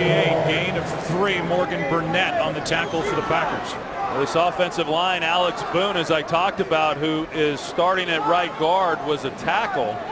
And he's taken the place of last year's starter, Adam Snyder. And typically you don't see a guy 6'8" play the guard position because they're generally just too tall. The guards are usually much smaller guys, more of a stockier build, but Alex Boone's been able to make the transition, and he's had a nice camp, and he's played well here today.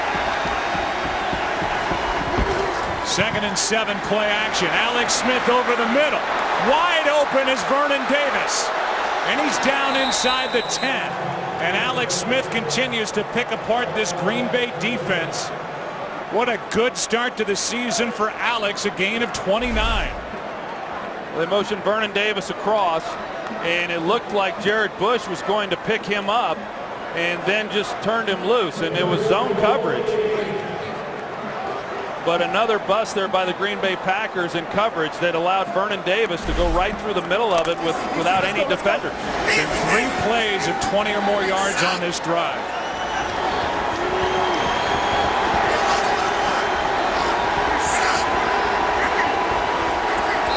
And now a timeout taken by Alex Smith.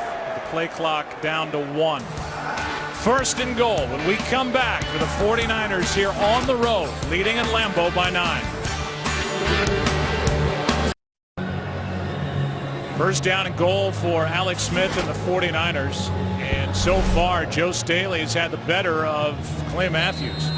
Yeah, you know, he really has, because we haven't talked a lot about Clay Matthews. As we said, he had the 1 sack early in the ball game, but even on that play, Staley had done a pretty decent job. Handoff is to Kendall Hunter.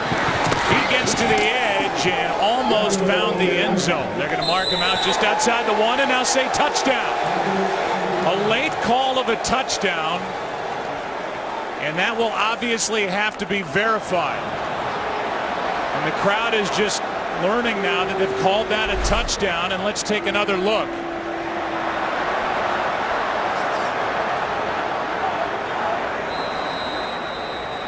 That one's going to come back, Joe. It looked like his foot's on the line there, so it's good. It looked like his left foot was on the sideline, so it's going to come back a lot further than what initially thought. Initially is under review. Initially, I thought that it would just go down to the 1 inch line or 1 foot line because it was outside the pylon, but they'll go back and review that and see that he stepped out. So we'll get the call when we come back. Under a booth review here in Green Bay. Mike Pereira is with us, former head of officiating for the NFL, our rules expert. It looks to us maybe 2 different ways Kendall Hunter is shy of getting the ball into the end zone. How do you see it back there in LA, Mike? Same way you see it, Joe. Watch the foot on the line. That's going to put the ball dead there. Plus, when you have that shot coming toward you, the ball, in order for this to be a touchdown, has to go over or inside the pylon, and that's not the case here. So really, in both cases, it's not a touchdown. It's just whether or not they decide to put the ball back where he first touched out of bounds with that toe, or where the ball crossed the sidelines. But they're going to have to rule it short. After review, the player's left foot was out of bounds at the 2-yard line. The ball will be spotted at the 1.5. It'll be 2nd and goal. Please reset the game clock to 9:13. 9:13. So it's 2nd and goal for Jim Harbaugh's crew, who last year kind of played the us against the world motivational tactic. They're not going to sneak up on anybody here in 2012. People know how good the 49ers are. 13-3 last year. They beat New Orleans in a shootout in the divisional round and came up just short against the Giants. And Mike McCarthy is seeing just how good they are here in 2012. 2nd and goal.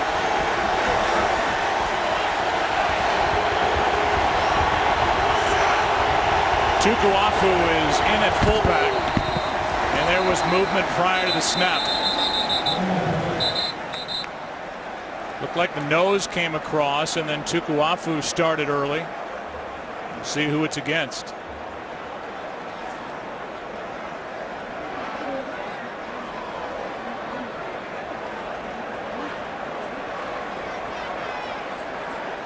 There's Leonard Davis. False start on the offense. On the running back. Be a 5-yard penalty. Second down. That's the second time I've seen Tukuafu move early. This time it looked like the guy across from the center moved on the Green Bay side. There's big number 92, Will Tukuafu. Well, Tukuafu, and then they bring in big Leonard Davis in that big package too. I mean, a lot of teams do that, but when the 49ers go big down here, I mean, They go big. They go big. Leonard Davis is 6'6", 355, three-time Pro Bowler, former Cowboy and Cardinal. Randy Moss is at the top of the screen.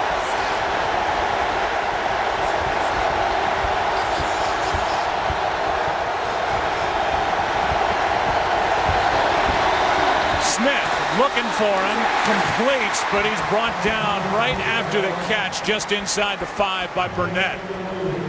And Alex Smith missed it because they go with Moss underneath, but you're going to see Crabtree, he goes to the back corner and, you know, just a break in coverage. Tramon Williams jumps him, they're in man underneath, and nobody then went with Crabtree to the corner. This has been a secondary, Troy, for Green Bay that's looked awfully confused at times against San Francisco in this game. It's 3rd down and goal.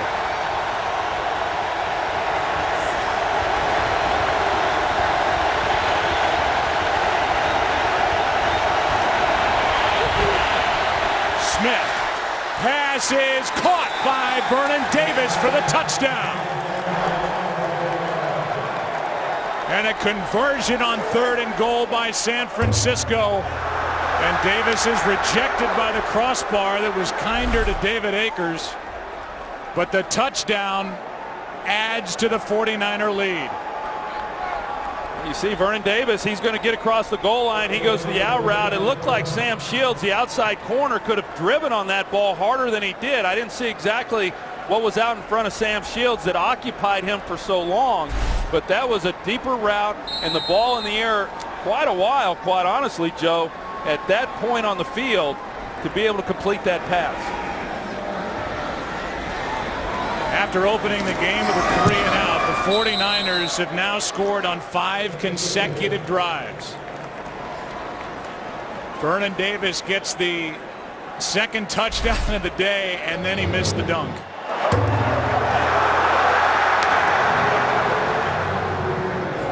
Look to the outside. Sam Shields, well, he had a receiver there. He started to play it on the slant. Then as soon as he saw that they were not going to his man, he tried coming up and making a play on it. But you know, let's talk about last year and the changes made by Green Bay. If you think about a team in Green Bay that was 15-1.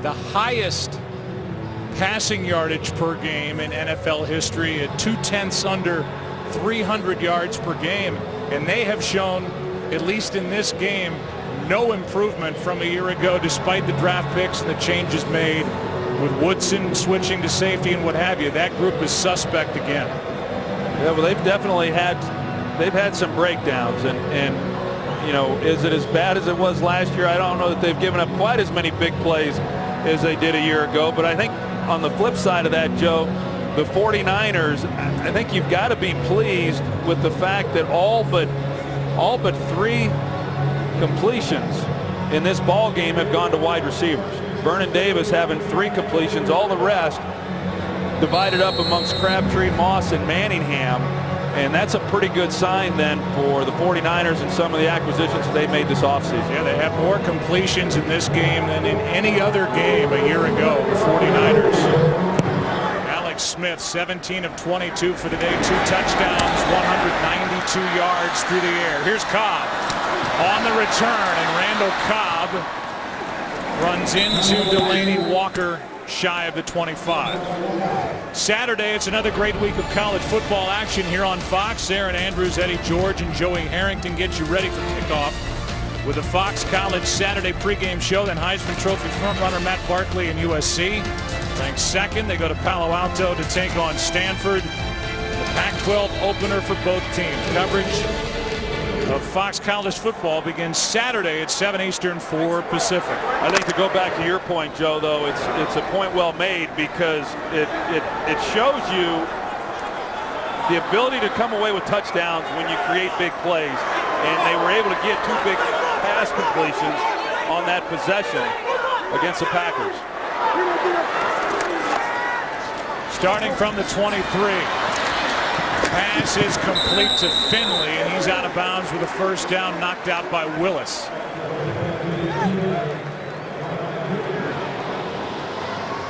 So this is a 16-point game here in Green Bay, and I don't think anybody saw this coming from the Green Bay offense. So far, it's been pretty much a dud against the San Francisco 49ers that ended last season second in the league, giving up just over 14 points per game.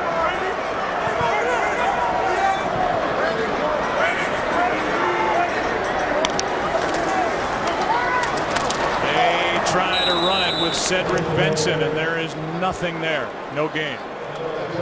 Well, that's why this 49er defense is so tough. You know, I mean, we talk about the front seven and the linebackers and how good those guys are, but when you've got corners like Carlos Rogers, who is willing to stick his head in there literally to make the tackle, I mean, that's good stuff. Aldon Smith and Jermichael Finley get into it a bit. There's Carlos Rogers, who was a Pro Bowler last year, had 6 picks.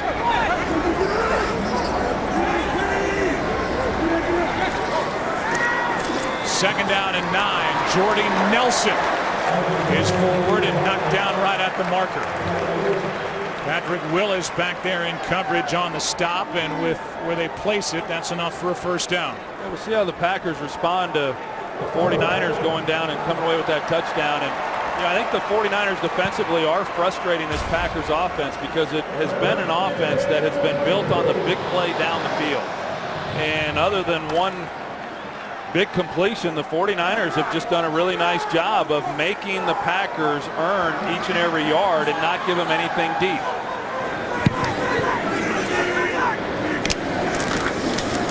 Here's Benson. They're at least trying to stay balanced as Benson picks up 3. Ray McDonald on the tackle. Yeah, and that's what Mike McCarthy has always talked about is, you know, he doesn't concern himself so much with yards or yard per carry average. It really is about rushing attempts with him, and he tries to keep a defense honest. And, you know, he will continue to run the ball even if they're not running the ball particularly well. And that takes some real discipline on a play caller's part. So far for Benson in his Packer debut, 9 carries, only 18 yards.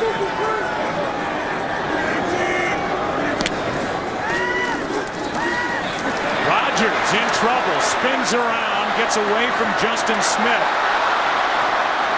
and then turns the play into a positive as he gets to the 49ers, almost their 49, a gain of 4. There's a lot of work by Aaron Rodgers to try to keep that play alive and just not be able to get the ball out and find anybody down the field. And that's what we talked a little bit about there in that first half. There's been times when Rodgers has been able to buy some time, but he still just hasn't been able to find anyone open. 3rd down and 3.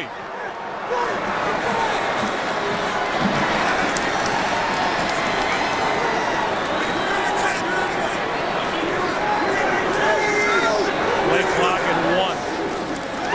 Quick hitter to Jermichael Finley, and that ball comes out. On 3rd and 3, Jermichael Finley had it and lost it. And a drop cost the Packers a first down. Boy, it sure did. And that really is where a receiver wants it too. When you're talking about 3rd and 3 and running a slant route, protecting the receiver, not putting it up high and exposing him. And Jermichael Finley, you know, he was plagued with the drops last year. He had 11 drops, and he drops a critical one on that last play. Pass down. Hangs it up end over end, and this ball will take a great Green Bay bounce out of bounds at the 4. That's where they'll mark it. That's where Alex Smith, who's been the better of the 2 quarterbacks today, will go to work. Up 16. Receivers having a big day for San Francisco. Crabtree the biggest, 6 catches. Moss has a touchdown. Vernon Davis the other. 3 field goals by David Akers and a 16-point lead. Handoff is to Gore. Breaks a tackle.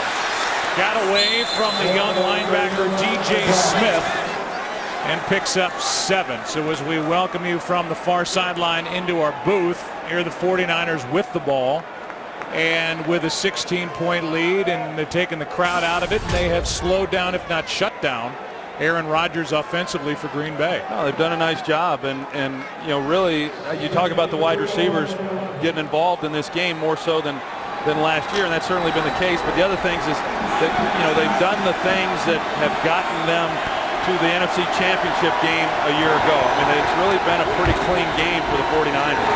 Kendall Hunter slipped and still gets a first down. Let's get a game break. Here's Patrick O'Neill with another. All right, Joe, somebody forgot to tell Russell Wilson that he's too small to play in the NFL, or he just wasn't listening. First career touchdown pass goes to Sidney Rice. What a grab, and a good game going on in Arizona, tied at 13 in the third. Joe, Troy.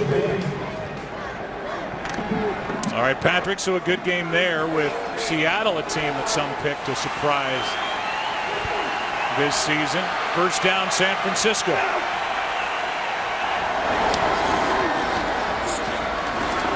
And pressure, Alex Smith goes down, and it was Clay Matthews who got there first.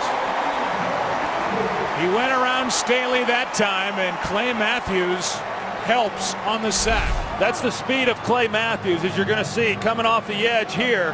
And Staley, who's done a pretty good job on him, he's just trying to run him by then Alex Smith. And the pocket inside looked like it was clean enough to where Alex could have helped him out a little bit and stepped up. But when Clay Matthews gets a sniff on the quarterback, he's a hard guy to stop, and he goes down low again for his second sack today. They get a half each. Woodson and Matthews. Now 2nd and 15, a toss to Gore running left. And Frank Gore down the sideline, he's got a first down.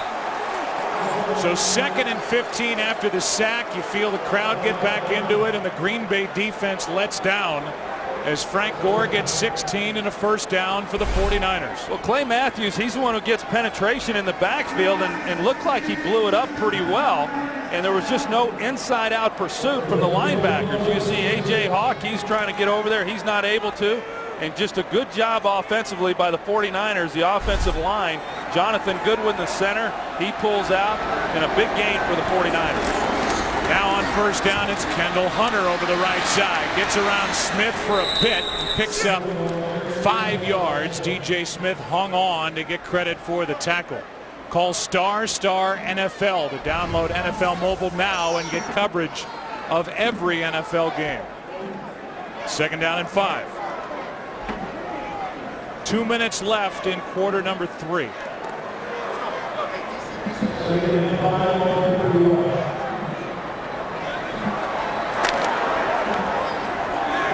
Dominant on the ground.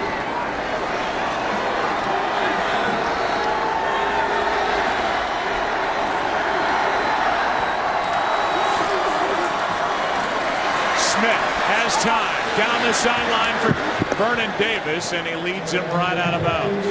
I'm a little surprised, Joe. I've talked about it a little bit, but we've seen a fair amount of one-on-one on Randy Moss when he's been in the game. Now they've got Tramon Williams, the best corner for the Packers, lined up on him, but each time either they have thrown the ball and not looked to Moss, or they've run the ball. But you know, I'm not saying that that's necessarily bad, but I would sure like to test that out one time with Randy Moss down the field and see what he's got. Big third down here for the 49ers, leading by 16.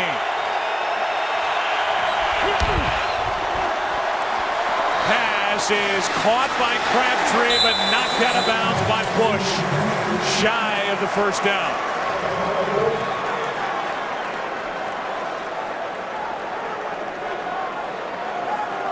And so the Green Bay defense will force a punt. You see Matthews inside, and he's able to get pressure into Alex Smith, but good coverage. Crabtree is not able to get enough depth for the first down with the completion, and Bush was right there to make a play on it. Only the second punt of the day for Andy Lee.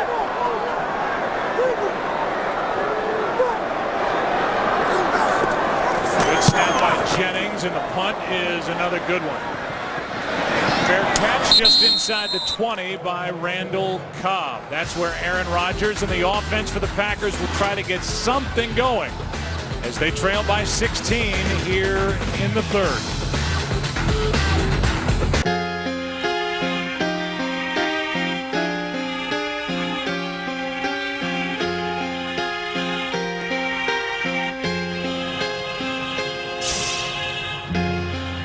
Troy, take it away.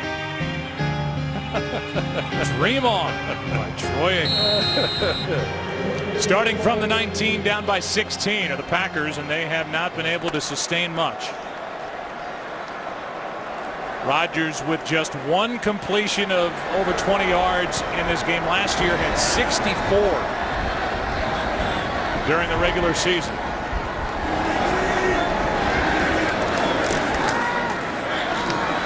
Rodgers fires, and this one's dropped. Finley, no flag. He gets up looking for a flag, won't get it. It was in and out of the hands of Jermichael Finley, who's coming off that third down drop the last possession. Yeah, they're trying to run a little out and up move with Jermichael Finley, and Navarro Bowman grabs him and really got away with one. He turned him around, and Jermichael Finley could have tried to make a play on that and did, but it was a tough one to make. And Rodgers takes a hit at the end, but Navarro Bowman got away with a hold there on Jermichael Finley. Cobb starting in the backfield now, the slot down at the bottom. On second down, Rodgers finds him. Little room to run. Has Finley out in front of him and has a Green Bay first down.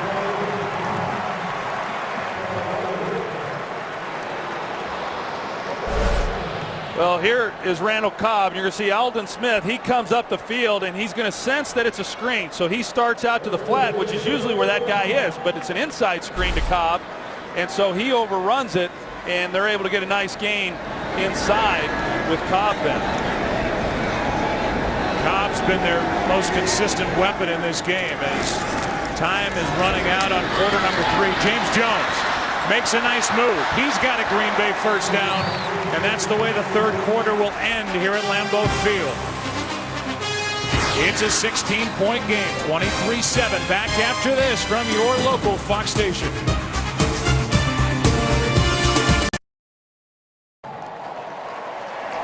Final quarter of play about to begin. Green Bay with a couple of first down plays back to back.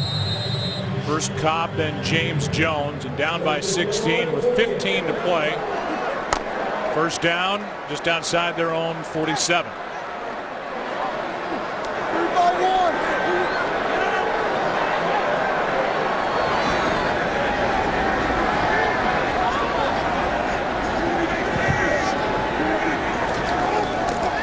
Pass is caught by Jennings, gets one block, throws a stiff arm into Terrell Brown, and picks up 4. On that last play, Patrick Willis was standing on the sideline, and he's been over on that sideline quite a bit in this second half. Yeah, he has. He's been coming in and out of the ball game, and for Patrick Willis, that's not really typical. He's a guy who is generally on the field all the time, but they've been subbing him pretty much throughout this game. He's got 6 tackles in this game. He's watching from the sideline again. On 2nd and 6, and Navarro Bowman with coverage, no flag on Finley. And now third down coming up for the Packers. Well, Navarro Bowman, who last year became a starter for the first time, had a great season. Patrick Willis, he's the headliner of that group, but Navarro Bowman, in my opinion, had every bit the year that Patrick Willis had. And I don't know that he surprised really all that many people within that staff. I think Vic Fangio, defensive coordinator, really expected coming in that he'd play well. He led the team in tackles, was an all-pro. It's now 3rd and 6. Rodgers needs to make a play, drops it off, and somehow Jennings almost came up with a catch. but it's incomplete. 4th down, and more good work from this San Francisco defense. You see Greg Jennings. I didn't see anything there that, well, you see him. He's Carlos Rogers. He's got his back to the ball, and there was contact made with the hand. As soon as he's trying to run the crossing route, there was definitely hands on Greg Jennings, and it's been pretty physical, really, throughout this game on both sides of the ball with the receivers. But no flag from this replacement crew. It's now 4th down and 6, and Matt Stay's been busy. Puts the nose of the football down. And Kyle Williams with a fair catch at the 9. Been a frustrating day for the Green Bay Packers and that offense. Greg Jennings upset not getting the call on 3rd down. 49ers get it back.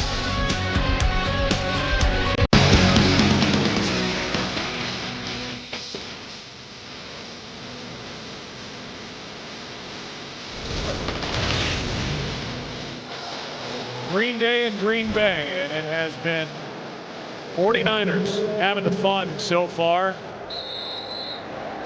with basically 1 quarter to play, and this Green Bay defense has got to step up. San Francisco looking for a long drive to take some time off the clock and keep Aaron Rodgers on the sideline.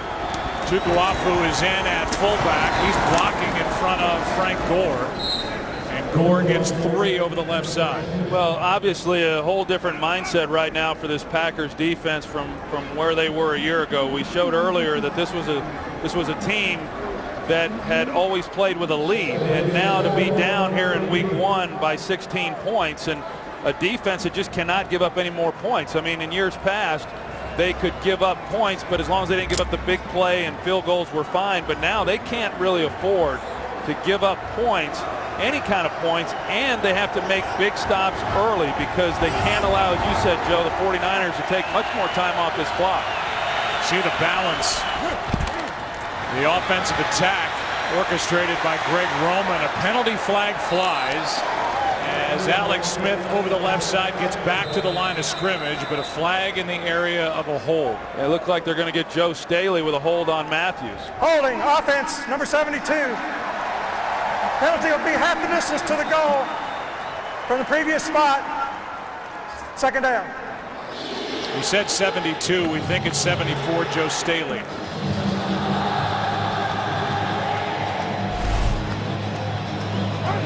As you see, as soon as Alex Smith starts going to the outside and the break contain, and Staley, of course, loses his balance, that he grabs Matthews.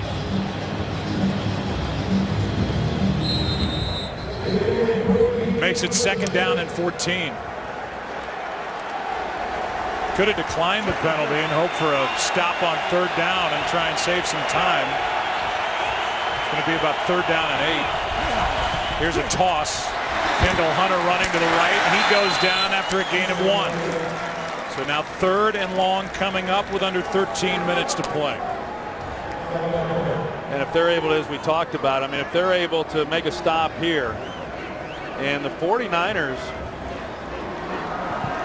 one of the concerns coming into the season based on where they were a year ago was they really needed to be better on 3rd down, and they haven't had a lot of 3rd downs here in this ball game, but they've only converted a little over 30% of them.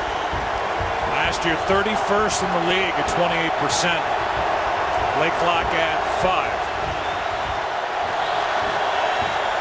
3rd down and 12, and they hand it to Gore. And Gore is brought down. The rookie Perry was in there. A gain of 5. Clay Matthews as well, and in the end it's a 3 and out, exactly what Green Bay defensively needed. Yeah, and John Harbaugh, he's playing the percentages and playing the clock game, because knowing that 3rd and long, the chances of converting that aren't very good. Incompletion stops the clock. He elects then to go with the draw, knowing that in all likelihood he's not going to get the 1st down with that play call, but at least he takes time off the clock. That's Jim Harbaugh over there. What did I say? Maybe he'll play the percentages on Monday night. Here's Cobb from the 25. Gets around Tremaine Brock, and has a lane. A flag flies. Andy Lee can't bring him down, but there is a flag back inside the 45, and it looks like this is coming back. Yeah, it's coming back, Joe, and rightfully so, and a flag that came out late again. But it looked to me like the right call right in the middle of the field. If it is, it will negate a 75-yard return for a touchdown. We'll see if it isn't 59 Brad Jones right in the middle with that. And that's where they threw the flag. There is no foul for a block in the back. The result of the play is a touchdown. So one official overruled the other, and all of a sudden it's a game again at Lambeau Field. It's a 62-yard punt and a 75-yard return as they pick up the flag. And Randall Cobb, who's been as active and as busy for Green Bay as anybody, just brought his team back into the game. And now Green Bay will go for two. And with that 75-yard scamper, the Packers here at home trying to fight off an 0-1 start. This, by the way, if they convert, would make it a one-score game and an 8-point game if they can get it in. Yeah, I mean, a big two-down conversion or a two-point conversion here for the Green Bay Packers. Sure looked to me, though, like the initial call as a block in the back was the right call. I'm surprised that that was overturned. So is he. I think John is, too. John, his brother, is as well. So is new baby Jack.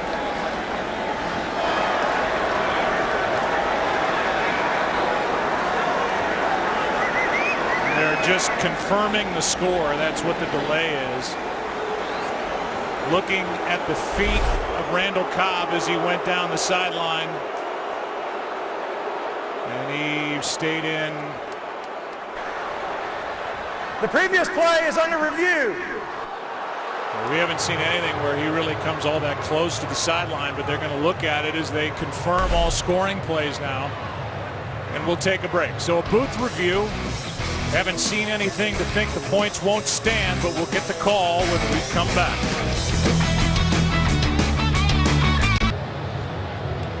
Well, we're going to get the call now to verify the touchdown from David White. After review, the player did not step out of bounds. The ruling on the field is confirmed. Touchdown. But the bigger part of it and why Jim Harbaugh is so upset, and we'll try to get to this before the two-point conversion, is there were two blocks. The latest one, the one after Jones, was by the rookie Terrell Manning, and that certainly looked like a block in the back. But they picked up the flag. We'll get to Mike in a second. Finley at the top of the screen.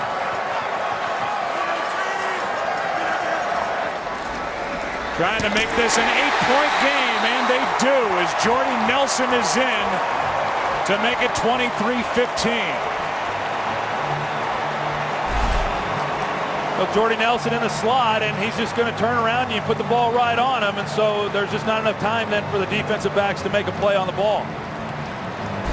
Mike Ferreira is with us, and Mike, I think, and I'm not going to speak for you, but what you saw was that block by Manning that we showed the second time around, and it certainly looked, Mike, like that was a block in the back. Yeah, I think that was. Now, I don't know which one they called. If they called Jones with a block on 59 by Jones, then that one's not a foul. But and they got together, and if that was the one, that's the right pickup there. But this one is a block in the back. Contact comes from behind on the back of the left side, and that one really should have stayed an illegal block. That block by Jones, perfectly legal. But it was the block really by 56 is the one that is the foul. Yeah, that's why when watching it live, Joe, there was clearly a block in the back that I saw when we went back and saw it, and I thought, well, it didn't look as bad as it did when I saw it live, but we showed the wrong one. It was the one on Manning, and I guess as to Mike's point, depending on who initially they called that on, if it was on Jones, then they rightfully picked it up, but if they may have just missed the block in the back by Manning. Either way, it's an 8-point game with that, and Crosby drives it toward the back of the end zone. Hunter will take a knee. This game just got a lot more interesting with over 11 to play in the fourth quarter at Lambeau Field. The 49ers have an 8-point lead and the ball. This week, the battle for baseball's postseason will certainly heat up. The Rays are in the Bronx to take on the Yankees. Both teams fighting for the AL East title or a wild card spot. Or you go to the NL side, the Nationals take on the Braves. Or the Tigers in that fight in the AL Central take on the Indians. Fox Saturday Baseball returns this week, 3:30 Eastern, 12:30 Pacific. Harbaugh's still hot. Why wouldn't he be? From the 20. Up by 8. Smith going to pull it down and run. And he picks up 5. A.J. Hawk on the stop. Perry, the rookie, was in there as well. Well, really smart job there by Alex Smith, and recognizing he doesn't have anything down the field. Don't force it.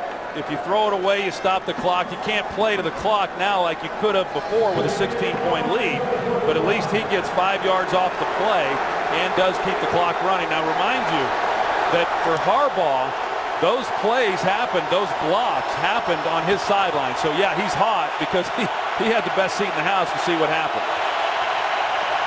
Second down and 5. They fake a toss and they hand to Kyle Williams. Pretty well played by the young linebacker DJ Smith, a gain of 3.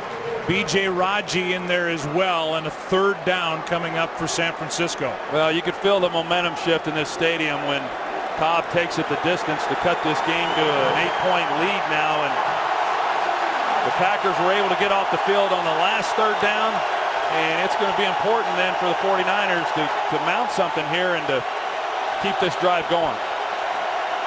Only 2 for 7 on third down are the 49ers.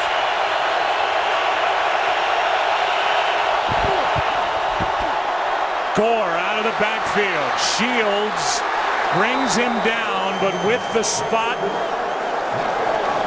Right now they're marking him shy of first down yardage. And already Jim Harbaugh's grabbing for the challenge flag, it looks like. It looked like Gore might have had enough, but they are marking him shy of the 30. But from here in real time, Joe, I thought he picked it up. I did too. Let's see. Well, the knee's down. The knee's down, and then where was the ball exactly when the knee goes down? We'll take a look and determine that right here. It's down there. It was a good spot. Only one challenge remains for Jim Harbaugh. He reached for the flag. And he just threw it.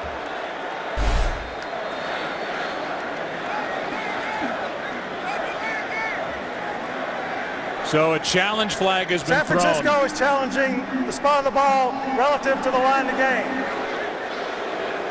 So you and I saw the same thing live, and looking on the replay, looked like the knee was down, ball was shy of the 30. We'll get the call when we come back. We'll get the call here momentarily. It looked like the knee was dragging, the ball was shy of the 30. It goes down prior to that last lunge. It goes down right here. We think they got the call right. It's challenged by Jim Harbaugh, and we're waiting for the call from David White. Well, this is a big challenge by Jim Harbaugh, and it looked like even after he threw the red flag that he saw it on the big screen and realized that this likely wasn't going to be overturned. After review, the ruling on the field is confirmed.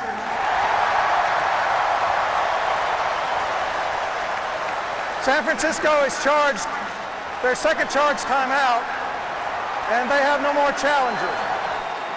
So out of challenges with 9 minutes to play.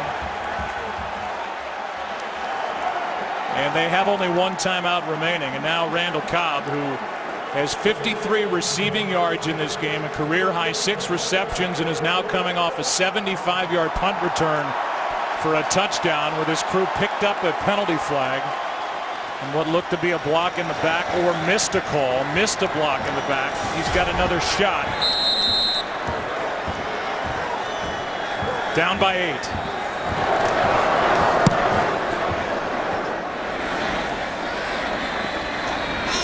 a fair catch at the 25. His return the last time he got a crack at it has changed the feel of this game entirely.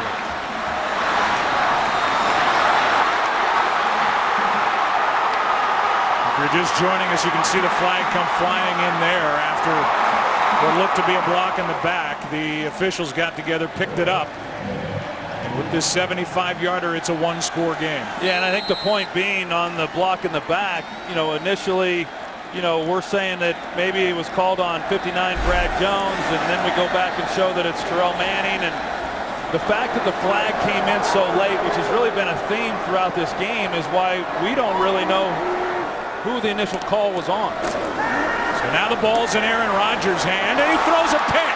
NaVorro Bowman. On the first play from scrimmage, Aaron Rodgers is intercepted by NaVorro Bowman. The All-Pro stepped in front of it, and the first turnover of this game is huge for the San Francisco 49ers. Well, here's NaVorro Bowman, and off of the play action, he's going to come up, and then he is able to sink underneath the route. Now, there was going to be some safety help there in the middle, but Aaron Rodgers initially was working to the outside, and he just lost sight then of NaVorro Bowman and didn't know he was there until the ball came out of his hand. Last year's MVP threw 45 touchdowns, only 6 interceptions. He's got his first, and NaVorro Bowman got him. As Alex Smith takes over at the 23. Here's Gore with Miller in front of him. Frank Gore down the sideline, still on his feet, and in for the touchdown.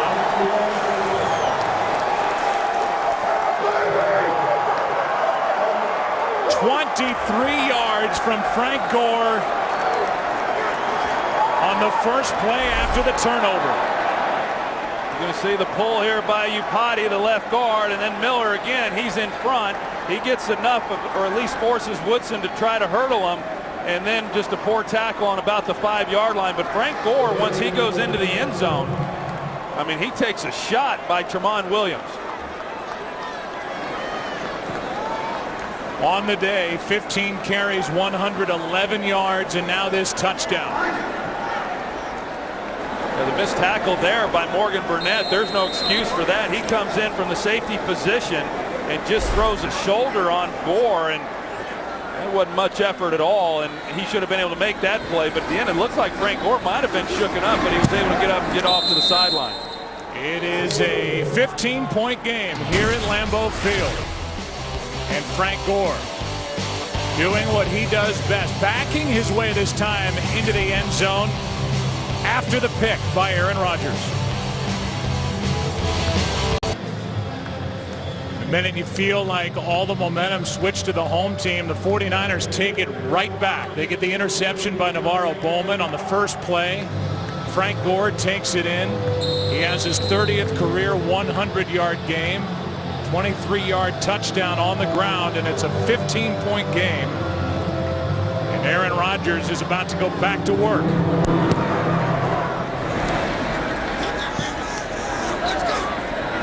Here is Cobb from inside the 5. And he is out to the 24. Let's go back to the interception. Yeah, you go back and look at it. Pre-snap read, it looks like you're going to have the middle of the field wide open because it's going to be a cover 2 look. You're expecting this safety to go here, but you're expecting this safety to go here. But instead, he works to the middle. Now, because of that, Aaron Rodgers, he's going play fake back to the line of scrimmage, and then he's coming right to the middle to try to get the ball into Jennings. He misses NaVorro Bowman. That's mistake number 1. But he misreads the backside safety. So even if Bowman hadn't have been able to make that play, it was going to be a real headache for Greg Jennings because the backside safety was working to the middle of the field. Patrick Willis back out there defending for San Francisco on first down. Rodgers, that pass is contested, broken up, and they'll throw a late flag. Carlos Rodgers is going to be flagged for interfering with Greg Jennings, and you talk about a late call. Well, right here on the slot, Greg Jennings, and we've seen Pass interference defense, number 22. Ball is placed at the spot of the foul, first down. the calls on pass interference in this game, whether it's defensive holding or pass interference, have really been inconsistent at best, because we've seen some contact that's been worse than that, that's not been called. But there was clearly, hands by Carlos Rogers. I think the frustrating thing for everybody is the fact that the flags and the penalties the flags are coming in so late, they're not being called as soon as they happen. Just a 4-yard penalty as Cobb, with Rogers having fallen down, Cobb makes the catch, goes out of bounds, and picks up 6. Cobb has been the featured guy here offensively for Aaron Rodgers, really from about midway through the first half on. Yeah, and then of course with the punt return for the touchdown, but he's been certainly the featured guy, as you've said, and has been very busy in this game.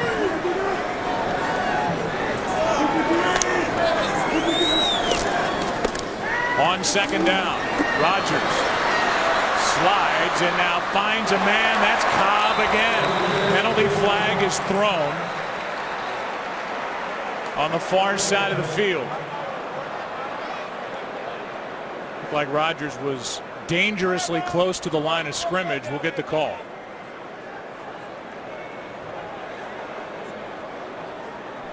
Holding, offense number 75. Penalties 10 yards from the previous spot. Replay the down. So they get Bulaga for a hold. Yeah, Bulaga is the right tackle, and the 49ers, they just rushed 3 guys, and he holds them with the left, is what they called. He calls it on Aldon Smith. It was on Bulaga, who was blocking Aldon Smith, and where Aaron was going and where he was in the pocket just didn't need to happen. Second down and 13 after the penalty.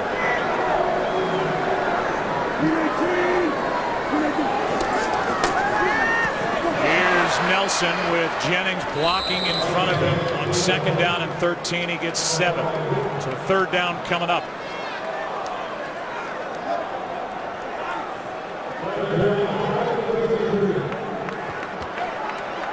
New audience joins us, and there's the score at the top of your screen, 30-15 San Francisco. And they have, for the most part, dominated here at Lambeau Field today. Rodgers looked to his left, now spins out to his right. He throws across the field for James Jones. And Jones stays on his feet. Navarro Bowman saved a touchdown. And a rare big play from Aaron Rodgers and the Green Bay offense when they needed, with 7:02 left, 49 yards to James Jones. Well, James Jones, who was working from the bottom of the screen from Aaron Rodgers' far left all the way across the field. But the 49ers on this possession have gone with a 3-man rush, and so Aaron has had plenty of time in the pocket. And the 49ers then on the back end have done a pretty good job in coverage, but that time James Jones is able to slip in behind and get open for the reception. Only the second completion for Aaron Rodgers of over 20 yards. Jones makes a catch on the near side, and he is inches outside the 10. He got 9. Dante Whitner on the stop for the 49ers. And I think that's what Vic Fangio, he has to determine is, okay, do we bring more rushers and force Aaron Rodgers to get the ball out of his hands quicker, or do we rush 3, which is what they've done, drop 8, and just try to cover up all these weapons that Rodgers has to throw the ball to? 2 in a row to Jones.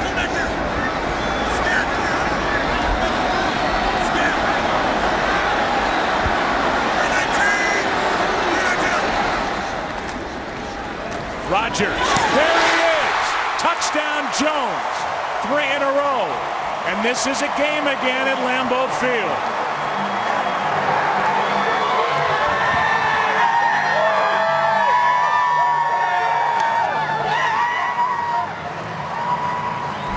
I think this might be the Randall Cobb factor. Watch Deshaun Goldson here, and when Cobb goes on the swing route, it pulls Goldson out of the middle, and it looked like it was Terrell Brown. He was expecting a little bit of help there from his safety based on the way that he plays it and then his reaction. But it just kind of shows you that in this league, if you give these quarterbacks, particularly Aaron Rodgers, you give them time in the pocket, no matter how many guys you put in coverage, you're going to find somebody open to get the ball to, and Aaron showed that on this series. Rodgers 5 for 5 on that drive. It's an 8-point game again as the Packers go for 1 this time. Still 6:05 left at Lambeau. 49ers up by 8. Aaron Rodgers followed up the interception with a 5 for 5 drive. James Jones 3 catches, 68 yards, the last 10 for the touchdown. 2.5-minute drive. Time not a factor yet. Green Bay with 2 timeouts left. San Francisco only 1, and San Francisco with replacement officials out of challenges as they're 0 for 2 today in challenging calls on the field. So now Alex Smith is in a position where he has to go back to work and try and move the football with 6 to go.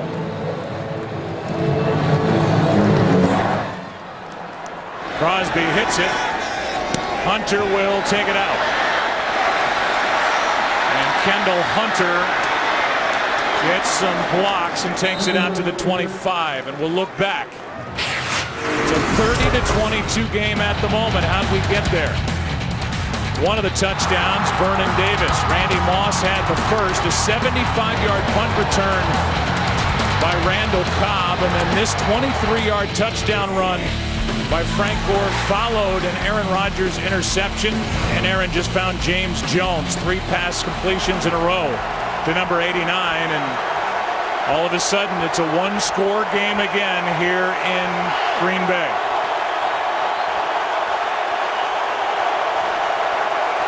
Kendall Hunter in the backfield. He gets the ball and cuts back. Runs into A.J. Hawk and picks up 5. Well, if you're San Francisco and you've got an 8-point lead with essentially 5.5 minutes to play, and this is what you work on, and you want to be able to run the ball, and that's something that the 49ers have done very well in this ball game.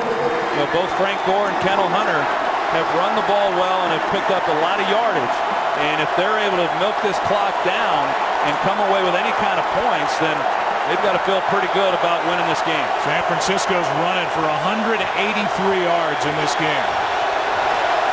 2nd and 5. They fake it.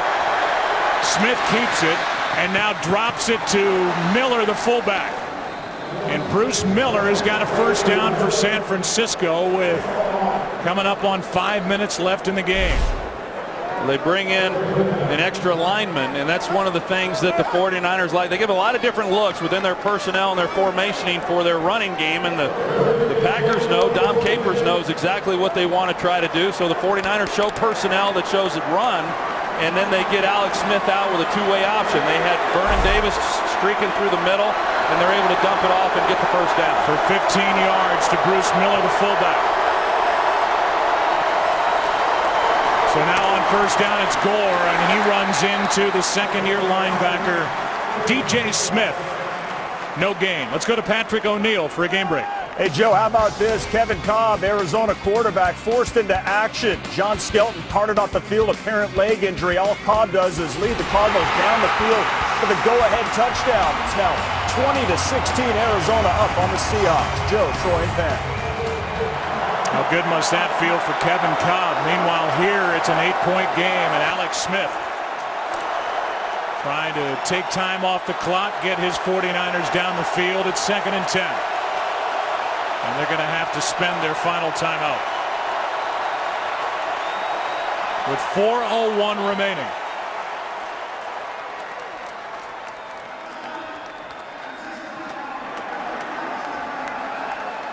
And so Green Bay with 2 timeouts, San Francisco with none. And you think about this Green Bay defense from a year ago. We've talked a lot about San Francisco. Green Bay defense, the last ranked defense in the NFL, last in sack percentage. That shows how much it was Aaron Rodgers on that 15-1 record. Meanwhile, the defense has got to come up with a stop, and the attack, I think, Troy, very balanced for San Francisco, has been very impressive. Well, it has been impressive, and I think Alex Smith has done a good job, and they've done a good job of protecting the football, and then they've done the things that allowed them to win a year ago, and predominantly right now, and that's been running the football. And you know, it's a different mindset defensively when you're playing with a lead and what you're willing to do, as opposed to now playing from a deficit and having to make a key stop. I mean, they've got to now sell out. They can't worry about necessarily giving up something big, because they got to be able to stop the 49ers now and not give up anything on this drive, because 3 points, you know, even if it were to happen right now with 4 minutes left to play, is obviously very difficult to overcome. It's 2nd down and 10.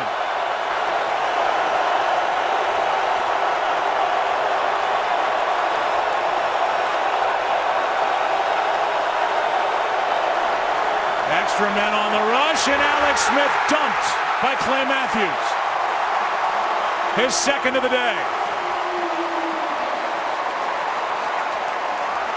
Well, when you need a play, then you depend on your playmakers to be able to do it, and Clay Matthews picks a great time to be able to get by Joe Staley and come in, and credit Alex Smith for being able to hang on to the ball, because the first thing Clay Matthews is thinking when he comes around that edge is getting the ball out of Alex's hands, and Alex maintains possession and doesn't give up the ball on the ground. 2nd full sack for Clay Matthews. He's got 2.5 on the day. Green Bay takes a timeout. They have 1 left.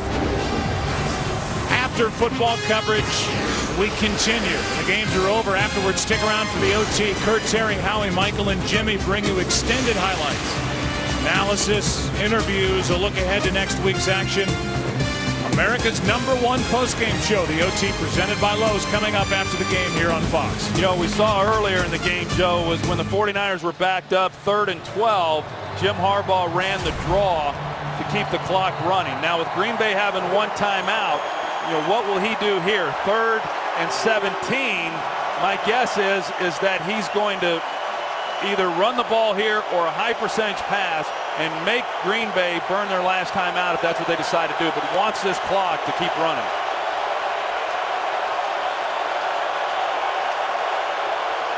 Wide snap. Smith steps up, and he's going to try and run. He gets hit as he slides. It'll be 4th down. And Green Bay will indeed spend their final timeout. Yeah, and I couldn't really tell if that was designed quarterback run or if Alex Smith just said, I'm not going to force anything. But it looked like they're trying to run verticals and maybe take a shot, but Alex Smith decided, hey, rather than risk anything, I'll just pull it down and get what I can get. That was borderline, by the way, by DJ Smith as his arm got up and hit the helmet of Alex Smith as he was sliding. At the end of the play, no flag is thrown, and it's 4th down and 12. Randall Cobb already has 1. Last year had a punt return for a touchdown. He's got 1, a 75-yarder 2 returns ago. Well, it's kind of fitting that this game's going to come down to the Green Bay Packers offense and the San Francisco 49ers defense. In a 1-score game. Good snap to Andy Lee. One of the best in the business hits it. Randall Cobb on the return, brought down from behind. And well covered downfield by Tremaine Brock. The drive will start at the 16. And there's Tremaine Brock, who was out wide to the left in the formation, shed a block, and made the tackle. Only a 1-yard return. So now here we go. 3.5 to go. No timeouts for Green Bay. Yeah, we'll see what Vic Fangio decides to do. We talked about it the last possession, just a 3-man rush. Did not come after Aaron Rodgers. Aaron was able to get the ball down the field. Right here, they're set up for a 3-man rush. Maybe they'll bring a blitzer off the edge. Packers need a touchdown and a 2-point conversion. 4 men on the rush, and now nearly picked off by Whitner. Stepped in front of Greg Jennings and almost ended this game. And that's what Vic Fangio decided to do. They bring the blitz off the slot. Actually, not necessarily a blitz. They brought off both edges. So it becomes a 5-man rush. And boy, that That was an opportunity there for the 49ers to ice this one. Donte Whitner could not pull it in. 2nd and 10.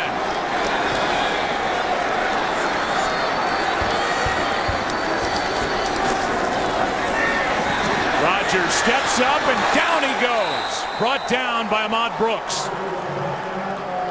A gain of 1, no sack, but 3rd and 9 coming up. So Vic Fangio given a little different look now.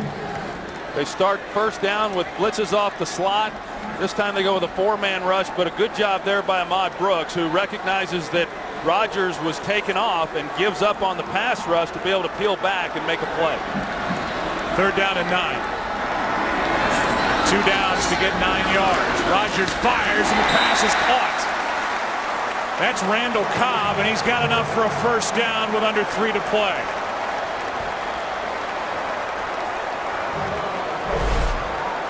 This guy's been big today. Randall Cobb, 2nd-year player out of Kentucky. Well, he really has, and it's easy to see why Aaron Rodgers likes him so much. No timeouts left. First down. Jermichael Finley makes the catch. He's to the 32. With under 2.5 to go, the next time the clock stops, other than something out of bounds or an incompletion, the 2-minute warning.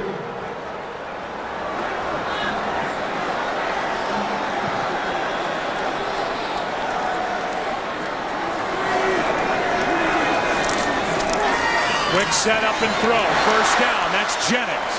And that'll take us to 2 minutes left in this game here at Lambeau Field. The ball is in the hands of the reigning MVP. Does he have enough to tie this game?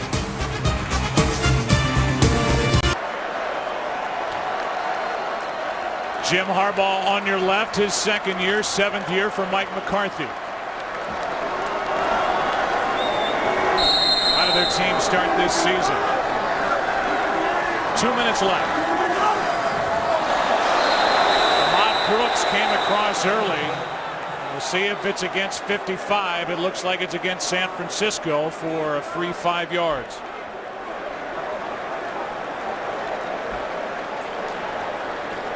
Prior to the snap, neutral zone infraction, number 55 of the defense. 5-yard penalty remains first down.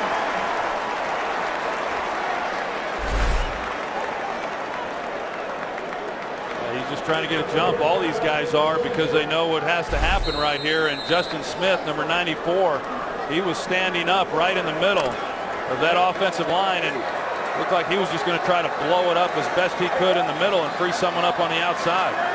Now 1st and 5.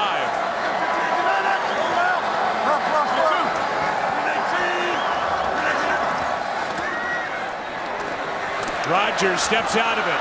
Room to run. Out of bounds with a Green Bay first down. Chased by Aldon Smith, a gain of 10.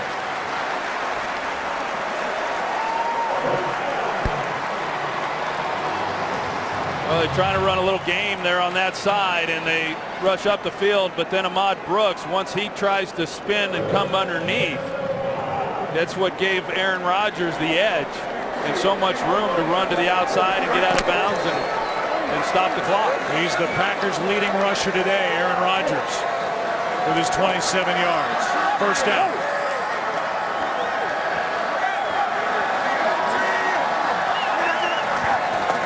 A blitz coming. Rodgers gets rid of it and skips it in toward James Jones. Big pressure by Ahmad Brooks. Yeah, Ahmad Brooks. Brian Bulaga, I'm not sure if he thought he was going to have somebody rushing from the outside or not, but he's not able to give help to the inside. It looked like he thought Paris Cox, number 20, was going to be coming from the outside on a blitz, and when he didn't, then he gave Ahmad Brooks the inside lane and a free run at Rodgers. Been hit 8 times. 2nd and 10.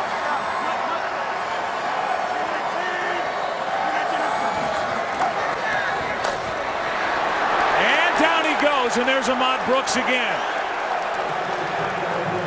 That'll bring up 3rd and long. That sack, a loss of 7. Well, here he is. They've been moving him around. He's been rushing on Brian Bulaga's side. This time he works the interior opposite the center. and he's been getting back there and getting a little pressure now on Rodgers. Clock running, pass is caught. That's Cobb again, but it will bring up 4th down.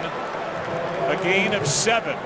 We'll have 4th and 10 to give Green Bay even a chance. Well, 4th down, they can't huddle, they can't call timeout to talk about it, and each of these receivers, they have to know if they're going down the field, they've got to get deep enough to pick up the 1st down on a completion. Under a minute to go. Extra men on the rush. Rodgers throws it up for Nelson. Batted away. No flag, and the play made by Culliver. And the San Francisco 49ers are going to come in here to Green Bay, Wisconsin, and lead 1-0, knocking off Aaron Rodgers in this Green Bay high-powered attack. Well, across the board, the defensive backs for the 49ers were going to give up the short pass and then count on their ability to come up and make the tackle, knowing it was 4th and 10. That's a good job by them on their part. Rodgers then tries to lay one up to Jordy Nelson up the sideline, and Culliver gets just enough, turned around, but gets his right hand on the ball to keep it from being completed. Smith will kneel down. Paris Cox was coming, pressure on Aaron Rodgers. He had to get rid of it. And it was Culliver who made the play, and the 49ers, a day that has been at times frustrating for Jim Harbaugh. They will come out of here with their first win at Green Bay since 1990. There were upsets across the league on this opening weekend, which will continue, and one here today, as the Packers, who had won 15 straight regular season home games, lose to San Francisco and Jim Harbaugh 30-22. Ahmad Brooks, a big series, and the defense of Vic Fangio holding this Green Bay offense to just 2 touchdowns on the day.